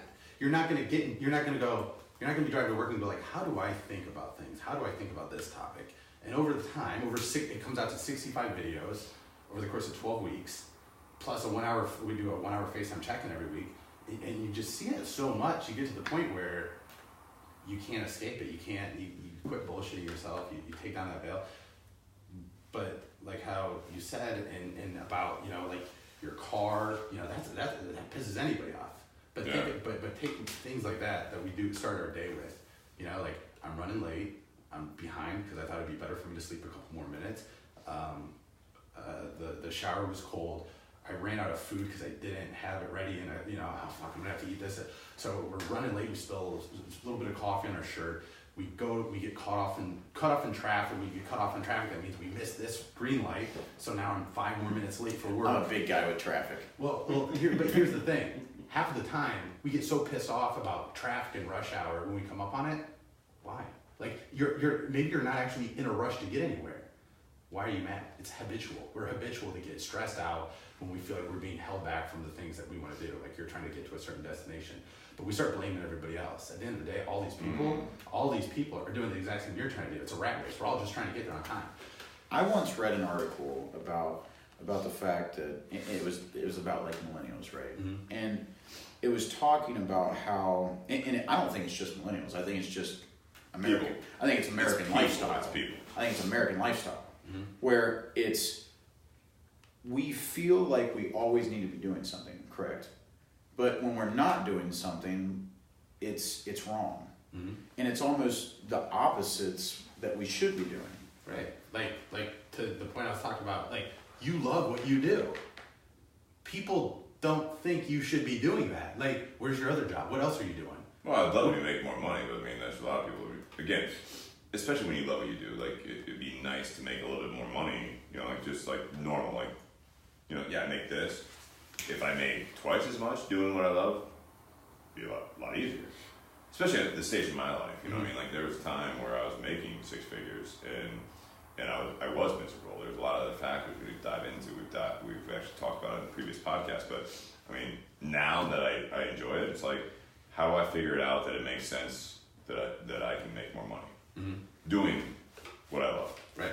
But here's the thing that a lot of people don't realize is when you're truly doing something you're really passionate about, there's no ceiling to it. Like, and I don't mean financially, but I mean in terms of scalability, ideas, concepts, and things to grow from. And because of that, there's no scale or there's no ceiling. But there's also a comfort level there, right? So there are people that are like, no, you know what? They take comfort based on the way they were raised or the situation they've been in, where it's like, you know what? No, it's like... What's relativity? Yeah, you learn to, you know what? Like, I'm happy with what I'm doing, and this is what I make, and I have a simpler lifestyle, I don't need a bigger house. I don't need this. It's all about priorities, whatever it might be. Those are the people that I actually have had more experience with, that they are just as, if not more stressed when it doesn't work out. That month where it's like, oh shit, I need to buy a new car. Oh shit, my water heater went out. Mm-hmm. It's like, yeah, even if, and they may have fucking thousands in savings, but because of the way they're wired at that point, it's like, I gotta take $3,000 out of my savings account that's been piling up, or my investments, and I have to take something out to fucking something went wrong. Mm-hmm. It's like, shit, I gotta replace my water here. I don't wanna take out $3,000 out of my savings. This is stupid. It's like, they've got like 6 figures in their savings. It's insane, right? Or their retirement's already over $1 million. They have just wired themselves that hard that it's like, nothing is supposed to go wrong. I'm living a simple lifestyle. What the fuck? Exactly. And what I'll say to that is about the fact that if you're feeling that way, it's a control game. And when things happen that you can't control... That's a great point. If things happen that you can't control, then you don't have any control over your life. That's the way... So you feel like you can't control anything anymore. And then it cascades into this massive fucking thing. And if you don't get back on track, it's it's fucked. Well, I'll say that, it goes back to what, Grant was saying about like the micro versus macro. I mean, I look at it's so our saying here on the podcast is when the issue is in your face, you can't focus on anything. Mm-hmm. But when you actually move that out, so micro versus macro is when you actually move that situation out and you try to take a bigger perspective of it. Now you can focus on this, you can focus on you, you know what I mean? But when it's in your face, you're trying to make sense of it all, but you get tied up in it. Right. So when you move that out. That's a metaphor, that's a coach. It's a huge metaphor. It's taking it away. We've been doing that since, like early episodes because it's one of those things that, it's the same thing, micro versus macro. That's been Steve's metaphor. It's well, awesome. I feel like it's been part of the podcast, you know what I mean? It's been part of the whole podcast. Yeah. But I do want to call out a couple people that have been listening to the last portion here. Doug Ruffalo, he said something, and I wanted to chime in, but I didn't want to interrupt. It's easier to see faults in others when you finally look at yourself and your interactions. Things can clear up. I have been there. Mm-hmm. You know what I mean? And he actually comes back, and then Bobby's been coming in with some of the things. Doug also says follow up based on our conversation, which I love about the Facebook Live side of it. Life is a series of challenges. How you approach them leads to the next thing. I am a problem solver, love the challenges, not looking to blame, looking to solve and move forward. But I know Doug well enough that he was not always that person. And I think that's something that comes with experience, though. Yeah, and I'm glad you said experience because it's not always time. It has nothing to do with age. It has so again, where Doug... But as I say that's exactly what I meant, though, with Doug. Age? Yeah, because he's gone through those things. But what I'm saying is not always age, because I'm looking at Grant across the table, and what I've learned from him tonight is that at a much younger age, and Doug, you're not that old. You are.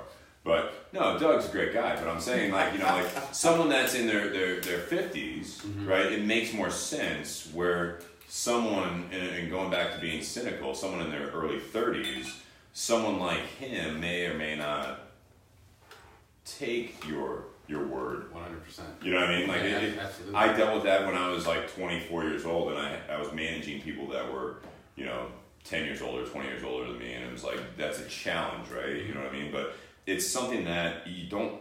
I guess the message is that don't fucking wait until you're in your 50s.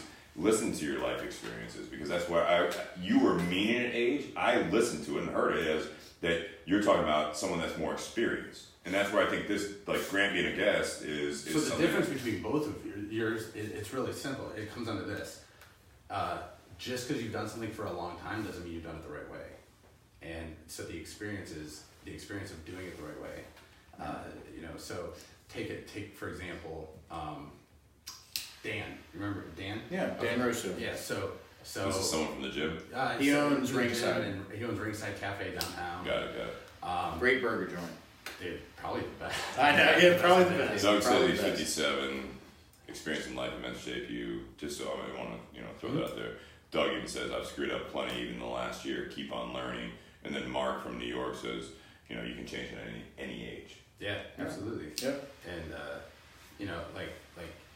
talking about, I screwed up, dude, I embrace failure, or what people would perceive as failure. I embrace setbacks because I'm going to learn so much more. And so again, it goes back to that concept, how can I chase failure, embrace failure and love it and still be successful? It's because there is no good or bad. Yeah. So it's just, I'm always going for the good, but how we all, they always say enjoy the process, not the product.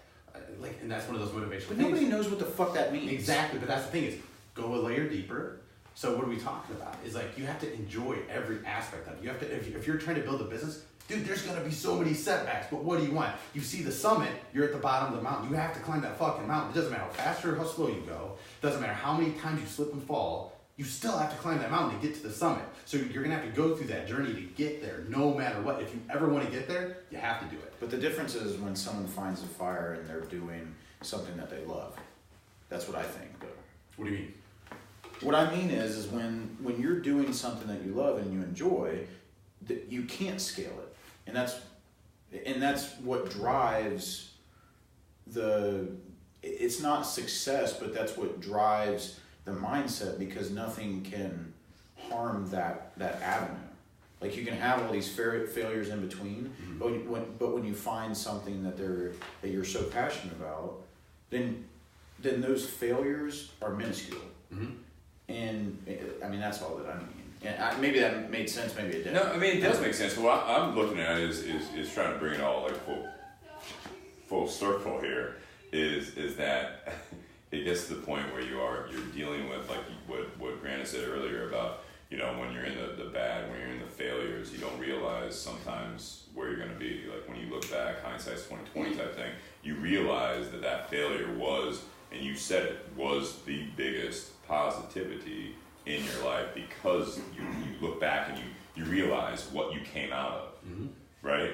So I look at that, we can compare it to a lot of things we're talking about. You know what I mean? Like relationships you're in when you're in hardships and you're miserable, what have you, and then all of a sudden you get in a good relationship. 5 years later, you're like, fuck, I learned so much from that. You look at like when you're starting a business. Granted, you've done this.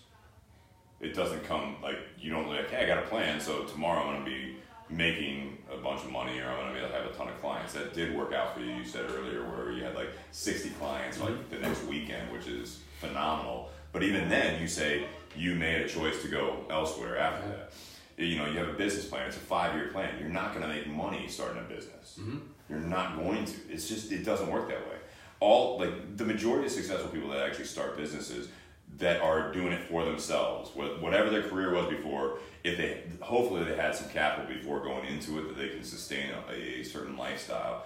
And we haven't really dove into it because we're of the people here that you don't have kids, you don't have people that are relying on you. Sometimes that is a huge hurdle, but it's also a self-realization that sometimes you can't just go follow your dreams because there's fucking mouths that need to be fed. And to that, because I just went through this with one of my clients a couple of months ago. It was a huge thing. He was, you know, this is where you start actually having to like manage risk reward. Like he was working a job he hated, absolutely hated. He had a wife, he had a child, and he had another son on the way. His wife was like 6 months pregnant at this point. And he's doing the same. It was miserable. So like the statistics. Miserable at the job or just in life in general? Like everything was ruining his life because of how miserable he was with his job. Well, why do you just not like your job? Why is that making you miserable? Oh, because that's not actually what you want to be doing. Like, but I have to be able to provide for my family. I have to be able to do this. Okay, so where's the risk reward? The risk is the statistics that are out about jobs and how children are raised. Everybody thinks it's equated to like parents all the time think they're bad parents if they're working these long hours and everything. It has no effect on a child. It doesn't. The statistics, it has no effect on the child. What does have a significant effect on the child is the quality of work that the parents do. You work a job that you hate and you come home, what do? You bitch about it, you vent, and the child over here. You project. You project, they create a bad relationship from a young age with work. It's not the amount of hours you're working, it's the quality of work you do. So where's the risk reward? And I'm not saying just quit your job, go chase your passion, start a job. Yeah. Dude, start moving towards it, because what you actually end up risking, you know, at some point, I am a firm believer, I don't care how much risk there is involved, you have got to be selfish, because a lot of times it's the most unselfish thing you can do. Sure. Like, so I'm trying, and it's a slippery road. It is, and it's one that's hard to walk, but you have to essentially deal with the bullshit for a while at least, if that means starting a side hustle and doing this, because we always talk about finances when we're talking about supporting our family and stuff like that. That's the reality. It is, and I understand. There's other aspects of it. No, like that's the harsh reality. It's like, I'm gonna shower them with love, and that's cool. Right. When you're living in a car. Yeah. You know what I mean? Like, love can only get you so far. You know what I mean? Like, you have to realize your surroundings and how life works where you're at. Right. You know what I'm saying? Like, there has to be a point where you that's a great, I guess, issue that you're talking about, is that working towards it. Mm-hmm. That's that climb again. It's the process. When you say, you know, what does that mean? Like, you know, the process, it is part of that. So when you're not happy with it, there are times where it's like, all right, you need to be unhappy with it and just keep grinding. You know, that word's been used several times. I'm going to keep grinding. I'm not happy, but I'm going to change my mindset, because I know when I get home and all that stuff. But, you know, a person's only so strong. Right. You do that day after day, week after week, month after year after year, and all of a sudden it's like, now all of a sudden the rest of your life is falling apart because you just destroyed it all because you were miserable. Right. But to your point, if you actually come up with a plan, and sometimes it's great to talk with the significant other, the spouse, whatever it is. You know, when you're actually like supporting, you're the supporting financial side of things, where you bring the food to the table. It's one of those things where you will get to the point where it's like, hey, we might take a step back, but let's do it in a smart way, and I want to bounce ideas off you, and that's communication, which I assume you put into some of your life coaching. Dude, to me, it's everything. Who's important? Yeah, it's communicate with you, communicate with people that are important to you and that rely on you, and yourself. And that's why to me the biggest aspect is putting your face on that camera, and you get so comfortable. I love that. The more comfortable you get with communicating and speaking things, the term I always call it is like the hard conversations. Is the hard conversations that we don't want to have. What do we do at the beginning of relationships? We're cool about anything at the beginning of relationships. Like, you're just the best fucking thing. So many times that people don't realize the next relationship you get into, you usually jump balls deep into it, and that honeymoon period lasts so long, probably because it's the opposite of what you just got out of the end of the past relationship. And don't forget the fact that you're projecting someone that is your best self. Mm-hmm. You hide your faults when you're in a new relationship. You're creating a perception of yourself. Absolutely you are. You're putting yourself out there, but it's not really your, like, if you walked into it and you're like, on my days off, I just fucking sleep till noon and I wake up with fucking pizza crust on me, you know what I mean? Like, this is where I've been. But why? Because there's a perception that if you sleep till noon, you're lazy, which is why, like, with my program, my clients see me every day. I'm dressed like this. I go into boardrooms. You look great. Well, thank you. For those of you that are, he's in a three-piece suit. That's on the audio. He's in a three-piece suit. It's embarrassing. Tuxedo t-shirt, maybe. Yeah. There's zippers down the thigh. But that's my point. It's like, I'll go into like, what do people think? You say I'm going to be your business coach? Why do I have to put on a suit and tie? Like, if you're going to go race a car, do you give a shit what the outside of the car looks like, or do you care about the engine that's on the inside? That's right. And that's the whole thing, is we all feed into this idea of, like, what we have to be or be perceived as, or, you talked about at the beginning of a relationship, we hide ourselves. Dude, let's face it. It's a metaphor, but the reality is you can only wait to shit when you go home so many times before you have to take a dump in your girlfriend's bathroom. Well, or you're at dinner. What right? a metaphor, no, man. Like what a metaphor. We had a friend of ours that went to Texas State, Brazil on a date, which is an all-you-can-eat Brazilian steakhouse, right? Yeah. And I'm just like, what are you doing, man? Like, all I can picture is a long Ken Polly right now where he's eating like the. That's exactly right. Like, you got the meat sweats, what I mean? It's not even like an allergy or whatever like he had in there where you're just like, you don't like spicy foods, but it's like you're trying to like present a better self, and all of a sudden it's like you just ate a shit ton of meat, and you're gonna have, like, you might have to excuse yourself. Are you okay? Are you prepared to be gone for 5 minutes at least in this date, and they know you're taking a shit in that restaurant? And then you come out and you're like, oh, there's only one stall. There was a big line. Yeah, no, I was waiting on someone else. Yeah. I ran into somebody I knew. Yeah. I took a phone call. It's interesting, like, when you guys say, like, I've never. I'll throw this. You don't think about that? No, I don't. Like, I'll throw this monkey wrench in the fire where it's. Like, Doug Rummel says no away games. Yeah, that's like one of those things. Like, I think Steve knows. Like, I'm pretty. I'll say it. Like, to be honest, I think I'm insecure about a lot of things, and it happens. Yeah. We all are. I think that I may be wrong, but I think that Steve may say when I say that it's like my chip on my shoulder, but I don't think it's my. I think that's the honest reality of my reality, But that's one of the things that I've never thought about. I've been in a relationship for almost 5 years, but I've never thought about like eating habits or like where we eat or like how I. It'll come up. It will come up. It's interesting. It's just no. It's one of those things that like until someone explains an insecurity about themselves, you don't understand it, and then you think about it for a second, and it's like, wow. It doesn't make you any more insecure about that certain topic, but it's just like, huh. No, I think people just get in those comfort zones, and we talked about that a lot with the jobs and relationships, for example. That is, and Grant, I don't know if you can comment to that, but sometimes when people are unhappy with their relationships, it's because sometimes the physical side of it has gone away. The honeymoon phase, as you referred to it as, has gone away, but there's a big part of it that on both sides of the coin, so both people in a relationship, now they're not, there's that whole cliche thing is that when you go through a breakup, it's like each person goes through it differently, and you see your ex, and it's like, man, like they look great now. It's been like 6 months or a year, and it's like, God, they're in shape, like they weren't in shape when we were together, like, God, why weren't they that person when we were together? It's like, because you were comfortable. or you were unhappy, or whatever it is, no matter what leads into it. But it's like both sides of it. When you look back at, it's not just age, and I think a lot of people will do that. People will say like, well, we were younger when we met. It was 20 years ago, and I was like, what lifestyle changes have you went through that now you're both overweight, and now there's also the physical side of it where you're not feeling well because of those circumstances. So now you're everything. It was 20 years. Absolutely, but at what point there's the consistency side of it. Well, there's the who the fuck is consistent in 20 years? Well, but I'm talking about it. Okay, let's scale it back. There's a year relationship where it's like when you meet, it's like you've been working out. Like we talk about that. We've been working out. You're single. You're trying to present your best self, and you're focused on yourself. And now all of a sudden you bring someone else into it. They fall for the person that they met in the gym, and they met someone that is a football player in college, right?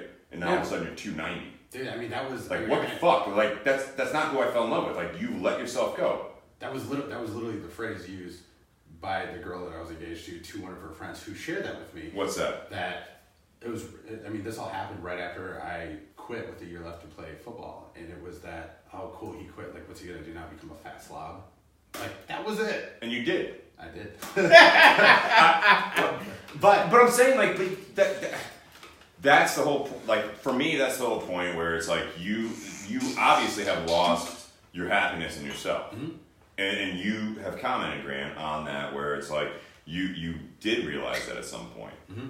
But by the time you did that, I'm not saying that relationship was the one that got away. It's simply that's what you went through in life, and that's a big part of it. Right. But when you're in a good relationship and you have those problems, that might be part of the self-reflection. And I don't know if you ever go through that with people. It's like, where were you at when you guys met?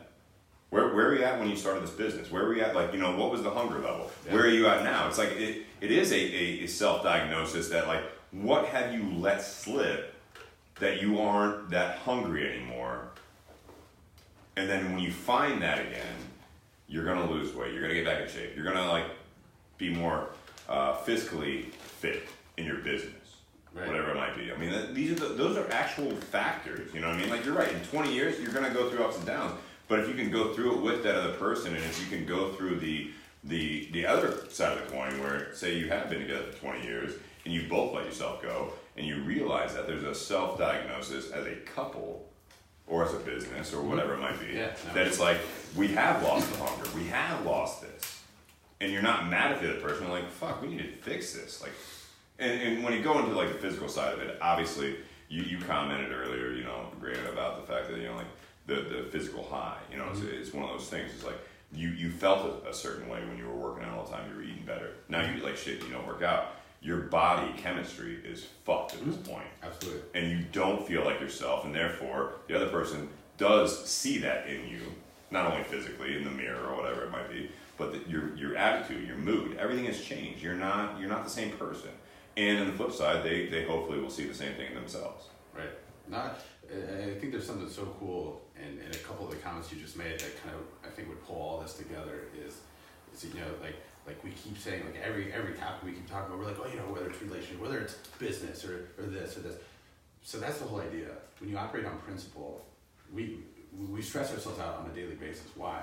When you go to work, it's like I put on this hat, I have to be a boss, I have to do this, I have to act like this. You go to the gym, what is it? I have to be focused, dedicated, this, grind time, whatever you want to call it. And then, but majority of the time when we talk about our significant others, it's like, that's when I'm myself. I get to be myself. I feel comfort.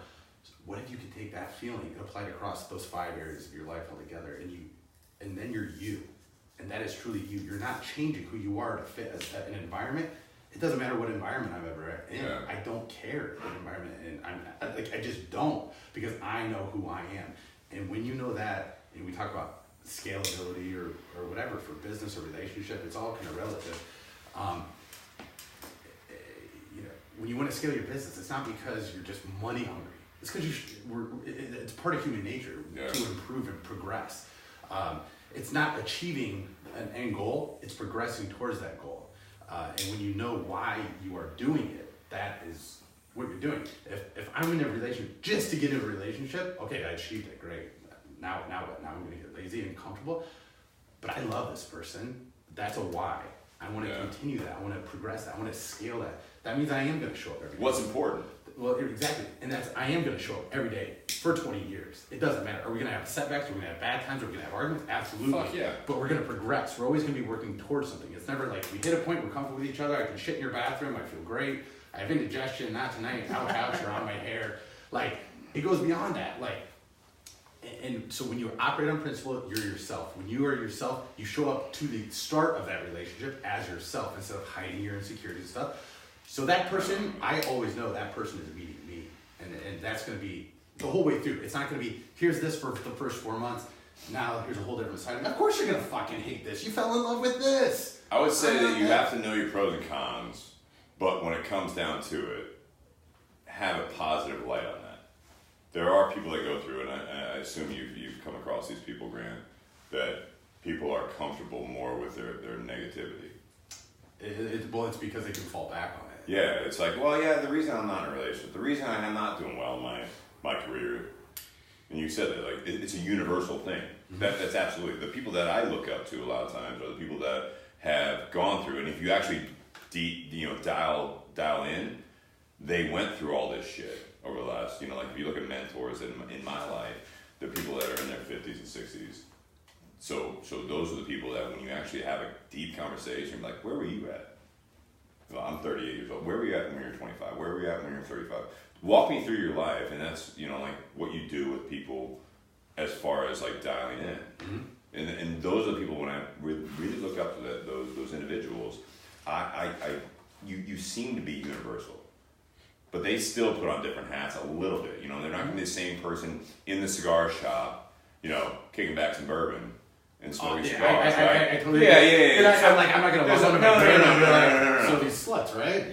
Yeah, no. I mean, there's certain jobs you might, what I mean? But to the point is like, how have you found the balance that you have been happily married?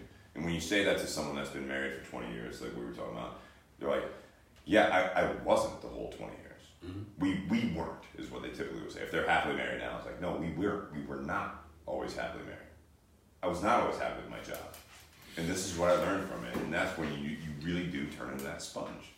Can I ask a question, Grant? Like moving into the podcast. Like closing remarks. Like, yeah. Speaking of, you mentioned like finding you, right? And I remember, I don't want to act like I like knew you forever, right? But I think like I've known you for a while now, and I, this you wasn't you 4 years ago. Like, why would it be, right? But most people have that perception of the fact that like I once knew this person, they did this, and I expect them to act like this the same as they did 3 years ago, right? But so my question to you is you mentioned about the fact of you finding like who you are, right? You being comfortable in skinny jeans and how you present yourself. You look great. No, he's awesome. But like when you like present yourself to a client, right? You don't come in like a suit and tie. Like I'm dressed like with a vest and fucking button down and I'm tucked in and stuff. Like thanks. But it's like. And to Steve's point, like a few episodes ago, like I do that because I'm heavy now, so like I want to look nice. Mm-hmm. That's being honest. Mm-hmm. But so my question is to you is, how long do you think it took you to get to this point? Like 31 years. Okay. So it's recent. Yeah. So it's always been there. But like in the to recognize you as you. Yeah, it's always been there. I've always known it, but I've always suppressed it. It's like. Do you still deal with it? A little bit. Are you gonna have a relapse? What are the signs? Well, here's the thing. For your personal self, what are the signs? Okay, so when you feel it, what is it like? Oh shit, I feel it coming on. I should go in the mirror and look at myself. Creeps in. When I start doubting myself. When I get back to doubting myself or questioning who I am in any regard, because that's what comes up, and that's what's the biggest thing is like, who am I? God, I know exactly what you're talking about. It's like when you know who you are, it doesn't matter what environment you're in. I used to, if like when I lost all that weight, I started associating myself with like health, and I'm not drinking all the time. I'm not doing this, and then I'd be out with my friends, and it just didn't feel right. well, why doesn't it feel right? Or I was getting ready for a bodybuilding show. Well, I'm a bodybuilder. I gotta get ready. I gotta be dedicated. I can't go out with my friends. You know how much fucking time and memories and fun I missed out on? It's because I couldn't control myself. It's because I was gonna be tempted by things. But it's because I didn't have a clear sense of why I was doing what I was doing. I didn't know why. So I had to restrict myself. I had to shadow myself. I had to take myself away from all these things. But because of that, I missed out on experience. Life isn't about having abs. Life is about experience and memories and having fun and enjoying it to the fullest. When you truly understand who you are, you can do that. You can put me with a bunch of gangbangers right now. I mean, I might watch out for myself, but I don't care. I'm not gonna get on. I don't give a shit. I'm not gonna get uncomfortable. You can put me in a room full of nuns, and I'm like, man, I cuss a lot, but it's who I am. I can't make you like me. Like, we get around people that aren't just exactly like us, and we tend to get uncomfortable. Are you standoffish because of that, or do you try to work the crowd? I think I'm more embraceful about it because at the end of the day, we're all humans. So there's no shock value. No. Because that's a lot of times I think that, like, from the beginning of the podcast, almost 3 hours ago, is literally like that's what I was thinking. Do you think that's what I do? Not at all. No. I don't think anyone in this room does that. But I've known people that will do that. Sometimes for a purpose, right? They do a shock value thing because that's their message. They try to make people feel uncomfortable, but it's not for their own self-satisfaction. It's literally to try to get the message across. So I had one professor in college that really did that, and I've discussed that before, and it's one of those things that at first I was like, dude's an asshole, and then I had him for 4 semesters in a row, and I was like, I got it, I get it now. You know what I mean? Like, you have it, like, then, like, later on you have a personal conversation, and they actually admit it. They're like, this is part of my message. Yeah. I don't sense that about you after we've discussed this. Yeah, I mean, here's the weird thing is it's funny is like you said, like, people know you one way, and they it's almost uncomfortable. So like when you start, this is probably the hardest thing for people to tap into is, and you're gonna go, like, everyone thinks they're like, well, I am who I am, and like I know who I am, and I was like, well, yeah, it's because this is the furthest along you've ever been. Right now, this second, this is as far. You can look back at everything in the past and be like, oh, that might not have been me. To this point, right now, nobody in this moment is going, I'm purposely living a fake life. No, because to you, you're either justifying it, it makes sense, whatever. So, the whole thing is like, what was the point I was gonna make to what you said? Oh, about how people don't, like, so when I started putting my face on social media more, that was a fucking test to me. That was hard for me. It's tough, isn't it? It was so hard. I fucking hate doing the videos of the Tinderbox. I told Jake this. Like, I do that. I do Tasty Tuesday at the Tinderbox. He does the podcast intros every Wednesday, like for Wednesday. I don't like it. Not anymore. I'm uncomfortable with it. He's fine. But to your point, it's one of those things. Like, I started doing it. Dude, I'm still uncomfortable with like. But I get intro. Like, to your point with your thing. Like, you get more reactions from it. You're like, oh, people like to see other people. Well, people like to see other people, but when I started doing it, I felt so much more like myself. I'm like, God, this is like a message. I'm getting it out. I'm sharing it. And it's not because I'm like, oh, look at me. Did you feel unsure about yourself the first time? I didn't feel immature. No, unsure. Unsure. Like when you recorded it, you're like, that's what I'm going with. Yeah, and it's like how many takes? It's like that's what I sound like. Like that's my voice. It sounds like yeah.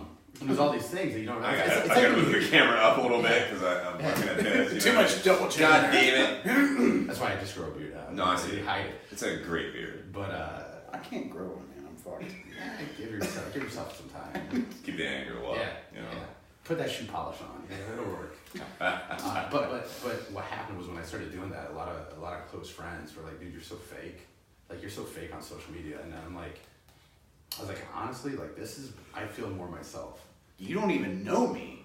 They didn't know you. And that's the thing, is they're going, but I'm not used to this. Like, that doesn't make sense. That's fake. I'm like, whatever. And I kept doing it. I stayed consistent. And eventually they realized, like, that is you. And because I stayed true to who I was. And I quit caring about what they thought of me. And I'm not saying walk around all day just living life at everyone else's expense, but you have to stay true to yourself. And when you do that and you truly understand who you are, dude, nothing else really matters. Like, you don't care. Like, you don't care about your weight. You don't care. Like, you should only care about your weight in terms of, am I healthy or not healthy? Am I happy like this? Am I not happy like this? If you're not, cool, make a plan to work towards something else. But not because somebody else thinks something of you. You know, and it's funny about like skinny jeans. Of course, like we used to go out to old school, and I just tend to wear joggers a lot. And of course, everyone out there is like, oh, nice fucking tights, or blah blah blah blah blah. And it's like I didn't know what joggers were for years. But it's like it's like at least tapered at the end. Yeah. I used to think they were so now they're so comfortable. Yeah, but it's like, not doing why does it matter? But that's why does it matter? Like, what's the story going in your head? Like, oh, let me guess. You think that makes me less of a man? Perfect example. I was at a gym working out, Lifetime, like a month or two ago. Oh, no. Some random dude is walking through there, and he's like yelling out "faggot." He's like to me, it's at just Easton? up in Dublin. All right. Some little punk ass dude that I easily could just squash. He's like, man, you really wearing fucking tights, man? Like, oh, it's so gay. And I'm like, that's how you came in the grass, by the way. It was more like a John Cena entrance. I like that. But, but that's the thing. You have the acting now. Yeah. Commercial with that shit. But that's what we all do. We associate things that we don't like, especially as men, and which is what I actually do a lot on. And I'm getting ready to do a tour with a couple other people on men's mental health and toxic masculinity, because it really it's such a thing. Is to the extent of like, you see someone in skinny jeans, and I know because when I was 20, I probably would have said it. I was like, dude, you're fucking gay.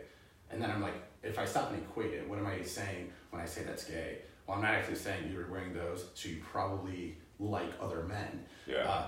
I'm saying it makes you less of what a man is, or you're weaker. You're emasculating that person. Yeah, because because I wouldn't wear that.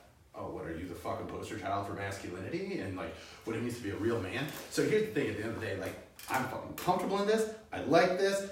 People sometimes are like, oh, shave your beard. I'm like, fuck you, I love my beard. I don't care. Like, I'll wear a hat. Like, I don't care. Like, I don't do anything. Who told you to shave your beard? Oh, this one chick. It was a friend. It was my buddy. We need names. It was my buddy's wife. I walked into a bar and she's like, you're such a handsome guy. Like, shave your beard. I'm like, I'm fucking handsome because half my face is covered up. No bullshit. This is what happens. Men have facial hair. Some Barely. I barely do. But Now, Jake, when he's 30, he's gonna like just show us the shame. And he's What? like, hey, what do you guys think now? And you're like, well, down to your belt. So, all right, yeah, you got it. Well, yeah, Steve. You haven't shaved in 7 years. he's doing the Trump. He's wrapping it in all different ways. Yeah. But yeah, man. I mean, that's what it all comes down to. The idea of everything, and that's why the first part of my program is the spirituality. It's you being in touch with yourself, understanding who you are, because when you are that and you know who you are, you don't give a shit what everyone else thinks about you. That is the first thing you have to clear out of your way. When you quit worrying about everyone else's opinion of you and judgment of you, you can operate as yourself on the things you want to do. So we go from that and go into business, because finances are important to everybody. That's the next part. So we have spirituality and business, because when you know who you are, you can show up to your business properly.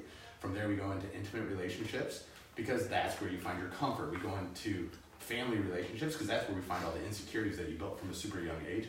And we finish with fitness, the last 2 weeks of the program. And the funny thing is, by the time we get to the last 2 weeks, everyone's had these amazing physical transformations. So you take it full circle. Yeah, and they go, and we get to the fitness, they all want to start with the fitness, because why? Like you said, we get out of a relationship where it's something hard or business isn't going right, we go to the gym.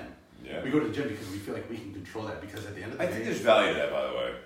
There definitely is, but it's all different, because but you have to realize why you're doing it. There are stress relief. It does feel good to physically look better when you're putting yourself back out in the world, whatever. But at the end of the day, it's because it's something you feel like you can physically control. I can't control my boss. I can't control my significant other. I can't control that this person cut me off in traffic. I can work out, and when you have control of that, but when people start to realize we all want to work out, we want a six-pack, we want these things, because we all want better. Ourselves, we want better. Yeah. Our body is an external focus, or an external way of portraying that to the world of what we want on the inside. When you get right with what's on the inside, the outside happens. When you get all these other things, like, well, fuck that, I'm just going to go to the gym every day. Okay, that's great. But how much is your life pissing you off? How much is your job stress you out? How much cortisol do you have in your body? Well, how much cortisol do you have in your body? You can diet as hard as you want. You're holding on to every little bit of fat, and your metabolism's not going to run efficiently. There are actual scientific parts to this also. Hormones, man. Yeah, and when you knock that shit down, the physical, it comes. Yeah, it does. Jake? To be honest, I don't have anything else to say. No closing remarks. No, I don't. This has been everything that I would have hoped it was going to be, and I'm glad that like you guys finally met because I knew this is exactly what I expected out of Grant, and that's why I wanted him on here, and that's why I suggested it to Steve, and that's why we wanted you on here, and it's been a lot of eye openers to me. Like I said, that I like to grab. When we're discussing having, guests on and people on for the podcast and the people that I bring to the table, I look at them as something that like I could learn because, and I say it a lot of the times on the podcast, I hope that you, Grant, actually tune into some of them and listen to them like way back when, because I'll say a lot of the times, and I don't need no fucking pity party about the fact that like, I say that like I'm young, so my belief is that I think that I don't have enough experience to tell Steve or Dustin or anyone that's older than me what they can do, because the way I've been raised is the fact that I think that someone like Doug Ruffalo, like if they believe something that they should do with their life, I don't have any say in it because I don't have any experience in it. I don't know. I don't have a family. I don't have those kind of responsibilities. So I say a lot of times on the podcast that I'm 23, and yeah, I'm 23. I'm young, but my advice is given through experience, and hopefully our listeners grab something out of it. I'm not going to tell you to do this and that because I know I fucking hate that. But when I say that I've been through this and been through that, maybe you can grab and pick and sort through the other stuff, and maybe you grab something out and then can portray it to your own life. And I think that's what you've done for me tonight, Grant. And Steve always does it for me, and that's why he's one of my best friends and mentors. But I think that this has been a really special episode, and I don't have anything else to say, but thank you for being on, Grant. So it's been awesome. It's good to see you, man. It's good to see you, man. I totally appreciate that, but I can't just end there because. Oh, here we go. Closing remarks are never like It's always when I fucking say that starts some shit. It always everything that I say starts shit. I'm gonna repost this. The true closing remarks. Go ahead, Grant. It's just. I've had to pee for like fucking 20 minutes. Like saying that you're only 23. I peed 5 minutes ago. You're only 23 and this and that. Here's the thing, man. You've had a whole different life of experiences than I've had. Like you might only be 23, but if I stepped into your life, for me it would be day one. That's right. You know what I mean? That's true. So like if you watch my rants and stuff, and even in my coaching, I don't ever tell anybody what to do. I share what I've done. I share my pitfalls so that you don't have to experience it. You can choose to continue to go through with those pitfalls. That's your choice. You can choose to take my advice. You can choose to take the roadmap and then make your own roadmap off of it. So it doesn't matter what age you are, ever. It doesn't matter, because here's the thing. Is there's 16-year-olds that have children. I'm 32 and I don't have children. That's half my age. That means they are experiencing something that I, to this day, don't know. I can empathize, I can put myself in their shoes, but I never truly experienced those feelings and emotions. So don't ever undervalue yourself, no matter what. Don't ever think, I haven't had the experience that you've had. Okay, great. If that were true, then why would I ever have clients that are in their 60s and 50s and 40s? Because I haven't gone through what they've gone through, but they've experienced things that they don't want to continue to experience. And just because they got through those things, like we said, just because you've done something for a long time doesn't mean you've done it the right way or gone about it the right way. What if I can spin a light on it just because of something that I went through? And it's not me. So when I talk, it's not a 32-year-old talking to you. My mom's 61. I learned what I learned from my mom. From my learned from your mom. So I'm never the expert. I'm not the guru. I'm not the expertise on anything. And I tell every client this. I'm like, dude, I am a liaison of information, amazing mentors, great situations, and to me, a very, very fortunate series of circumstances, because there was a million different times in my life that one different choice would have swung it a completely different way. So you have all the value in the world. Anybody does. It doesn't matter how old you are. Yeah. I'm not saying a 21-year-old needs to go out there and be like, I'm a life coach and this and like take more stuff. But you still have value, and you have so much value, and you gain on it and you grow on it. And that ultimately is what I get everyone to the point of doing is when you can step outside And instead of going, I know what the world is, I know what this is, I know what this color is, I know what you are. You are a power lifter, you can't teach me how to bodybuild. You run a taco stand, you can't teach me how to run this Fortune 500 company. You can literally learn that you can learn from everyone around you, and the more you learn, the less you know. Steve? All right, so I'm going to do the whole tie-in, so we don't have to do it at the end, right? So I'm smoking a Romeo by Romeo. You never got there, Grant. Oh, this one? The other cigar. Just take that for the road. All right, you know what? Let's keep this. No, I'm just kidding. Yeah, 5 hours. First 5-hour podcast. Yeah, Sorry, exactly. we're gonna go through tomorrow. No. So Hashtag Romeo by Romeo. I want to thank you. So I'll say this. All right. So Altadis USA has been a huge support system for us, and we've talked about it before in the podcast. If you guys are at this point of the podcast, we know it goes late. Whether you're driving and all that stuff, and listening to the podcast, 3 hours is a long time. But Altadis USA has been a big supporter. They're gonna continue to support us. Jake and I have some plans for some apparel stuff. We are trying to expand this. This is year 2, so we have a plan for year 2 because we want to continue to engage everyone. Tinderbox of Easton, thank you very much for the Ashton. Symmetry. Symmetry. No, Brian, thanks for recommending that. It's a great cigar. I think it went well. And then Jake, thanks for bringing the Cooper's Craft. It was actually a good whiskey. And I got one that we can Glad you liked it. do for next week. I mean, Jake's going through a new job right now, you know what I mean? Like, paychecks are different. And when you buy a house, everyone says, oh, it's going to be more when you do this and that to it.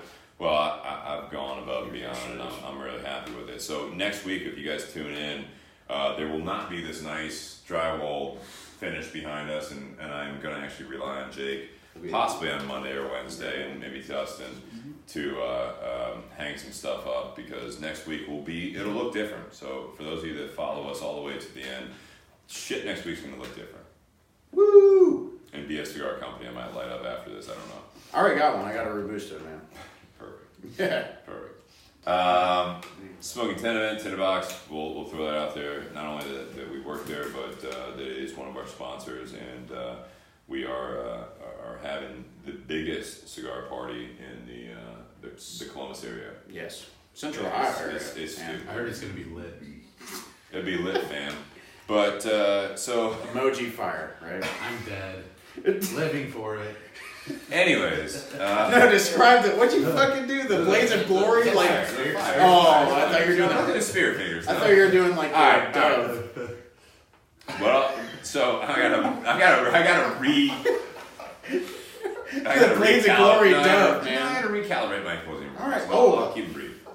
All right. So, Jake, I think one of the things that I heard tonight, and first of all, thanks, Grant, for being here. Oh, thank you guys. That was amazing. Like, it's actually. So I'll say this about that. When we were actually talking about this earlier, when the first impressions come in, like, so Grant was the first guy to get here tonight, right? So like, I'm running around. Like, I didn't go to the gym. So I didn't want to mess with the snow this morning in Columbus. So I didn't go to the gym this morning. So I also wanted to get a workout in. So I threw a gym bag in the car. So then all of a sudden I do a shoulder workout after the shop, and then I have to. Because I didn't know, like, then Jake sends me a picture of his car that's all fucked up. I'm like, well, he's not going to have a bottle of whiskey, and I don't want to, like, dig into mine. I don't want to ask Dustin, because Dustin's not on the podcast, and I'm not going to ask him. So I'm like, all right, so I'll go to Kroger, and then I go to Hot Heads, and yeah. And then all of a sudden, I just finished eating. And then he asked me, like, Jake asked me, like, what's your address? I'm like, I know why he's asking me, like, shit, like, I'm still getting ready, like, you know what I mean? Like, I've had, like, 25 minutes after work and the workout and running around, and all of a sudden I hear a knock on the door. Thankfully, I do like Grant, because the garage door was open, because I left it open on purpose. And all of a sudden I hear a knock on the door. What do I go to? Garage door. There's Grant. And he's this like built dude, and someone asked earlier, it's like masculinity, like, have to wear a Flannels. flannel. Eric Black has that. Yeah. I like You don't Eric. have to, but you can. I like flannels, especially when they're red and black. But what I'll say is that so we've talked about that a little bit. We've alluded to it. It's like the first impressions about that. It's like, we don't know each other. Right. Now, after a podcast, we still don't know each other outside of this, but like I feel so much more comfortable. Like I have someone actually, a stranger coming into my house and hanging out, and I was myself with that, like with you. Hey man, I'm getting ready, like just chill out here. You're like, oh cool. We don't really say a whole lot, but then like this all happens. This is like that whole cigar shop culture where it's like you sit down and you actually have a conversation. Now it's like I feel comfortable. I hope you feel comfortable being here. Yeah. And Jake and you guys know each other, so whatever it is. But I want to go back to, for quick closing remarks, when Jake said this, and we actually have had some comments roll through here. It's not about age. It is about experience. And then Grant, you actually really hit that nail on the head, where it doesn't matter about the age where you're at when you're talking to someone. And when we talk about the topic, what the hell is a life coach? And not to take away from your profession, I feel, I'm of the opinion that life coach is something that anyone that has an impact on you, that you have a respect for what their opinion is, and you actually open yourself up to that person. Absolutely. That's a life coach. You don't have to subscribe to their, so there's goals there, right? You know what I mean? If you're dealing with a certain issue, if you respect that individual, that's a life coach. That's where I went to, like earlier with like a mentor.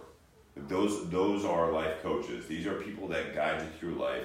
You weren't raised in the family with them. You met them at some point along the way, and you respect them, and they actually respect you enough to give you their viewpoint on stuff. You can have an honest conversation with them. Yeah. And there were a lot of comments that I love about that. We talked about like going into a doctor, and you were like masking some of the symptoms because you don't want to really know. But when you're talking to someone that, when you really have an issue in life, whether it be business, and Grant, I love how you said that, we always talk about that, business, relationships, personal, whatever it is. But whatever it is, it's universal. If you're dealing with something, if you mask that, you're not honest with yourself, and you're not honest with that life coach or with that person in your life, whether it be a friend, family member, or a significant other. Because I think significant others can be a life coach to each other. Because you're fucking dealing with it. Like, when you actually really like deal with a day-to-day thing, that's really like, if you have someone else in it with you and you're both genuinely in it together, there's no regret, there's no like negativity there, but you're like, no, like we're doing this together, we're communicating. That's your life coach right there. Those are people that, and if they can't answer the question, they'll seek it out. Mm-hmm. You know, so there's a lot of, it's a support system. But when you get down to it, I think it's very, very important that you are honest with yourself and you educate yourself on what Grant said earlier is like, why do you feel that way? Why do you want to be where you want to be? Why do you want to do this? What is it that drives you? It's these things that I've said, it's the depth. It's not only that surface level motivation. Yeah, you can push and pull like we were talking about. The real pull is the pull to where you're going. Mm-hmm. And I think that's something that is lost on a lot of people, that you can wake up at 3 a.m. like we talked about. But when you wake up at 3 a.m., then what? You better be fucking efficient with your time. And that's where you know, to your point, Grant, earlier, where you said something about like, this is what I do with my first waking hours. And you guide your clients through that.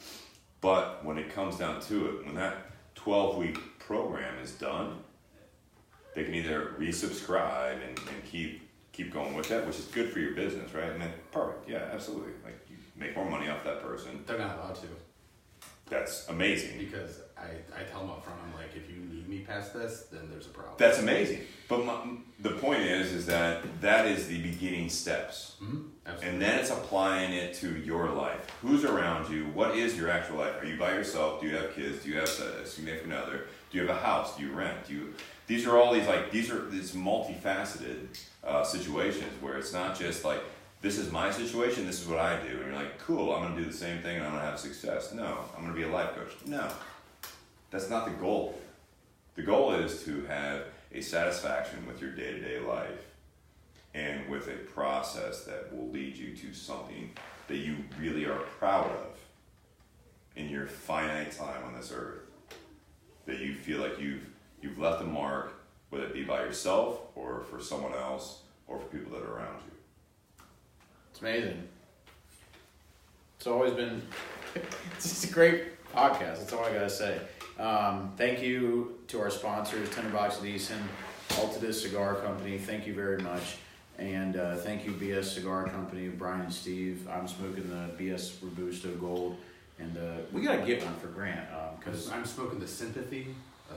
Yeah, the Ashton Sumatra Sympathy Symmetry. Symmetry. See, you almost did it yourself. I was trying to make fun of you when I lost myself. Yeah, exactly. It's 3 hours later. All right. Yeah, exactly. So, thank you, Eric everyone. Black says, and the credits are still going. Exactly. Thank you, everyone. Thank you for tuning in. Yeah. Yes, thank you. Please like this. Please share it. And I know we talk about like us like growing this thing so like we can do this full time. And to Grant's point, like no, it's not about the money. It's just about the fact that It's not about the likes either. Like just no. let's do it. Let's do it. We want to do it for you, and that's the only way we can portray it. Anyways, so thank you everyone for tuning in. Thank you, Grant, for being Thank here. you guys very much. Pleasure meeting you. Awesome. Bro. We hope that you enjoyed it. I did. I love it. Yeah. You did 3 podcasts. This is 4th? This is like 4, 5, and 6 all together because I think 3 hours we knocked it out. So you've done 6 I did today. 6. We'll take it. We'll take it. Thank you everyone for tuning in. You can listen to this on Spotify, iTunes, YouTube, Facebook, and Overcast on Android devices. Don't forget about the Smoking Tin event at Tinderbox Decent. Please look it up on Google. March 15th, Friday. March 15th, Friday. It starts at Grant's 6. coming. He's buying a ticket. He's I coming. know. I want him to. I really want him to see. It's literally like this, except with 300 other people. That's right. And awesome. it'll be an amazing time. So we hope that we see everyone else out there at that event. And happy Space Whiskey is Wednesday. yeah. Cheers, Cheers, everyone. everyone.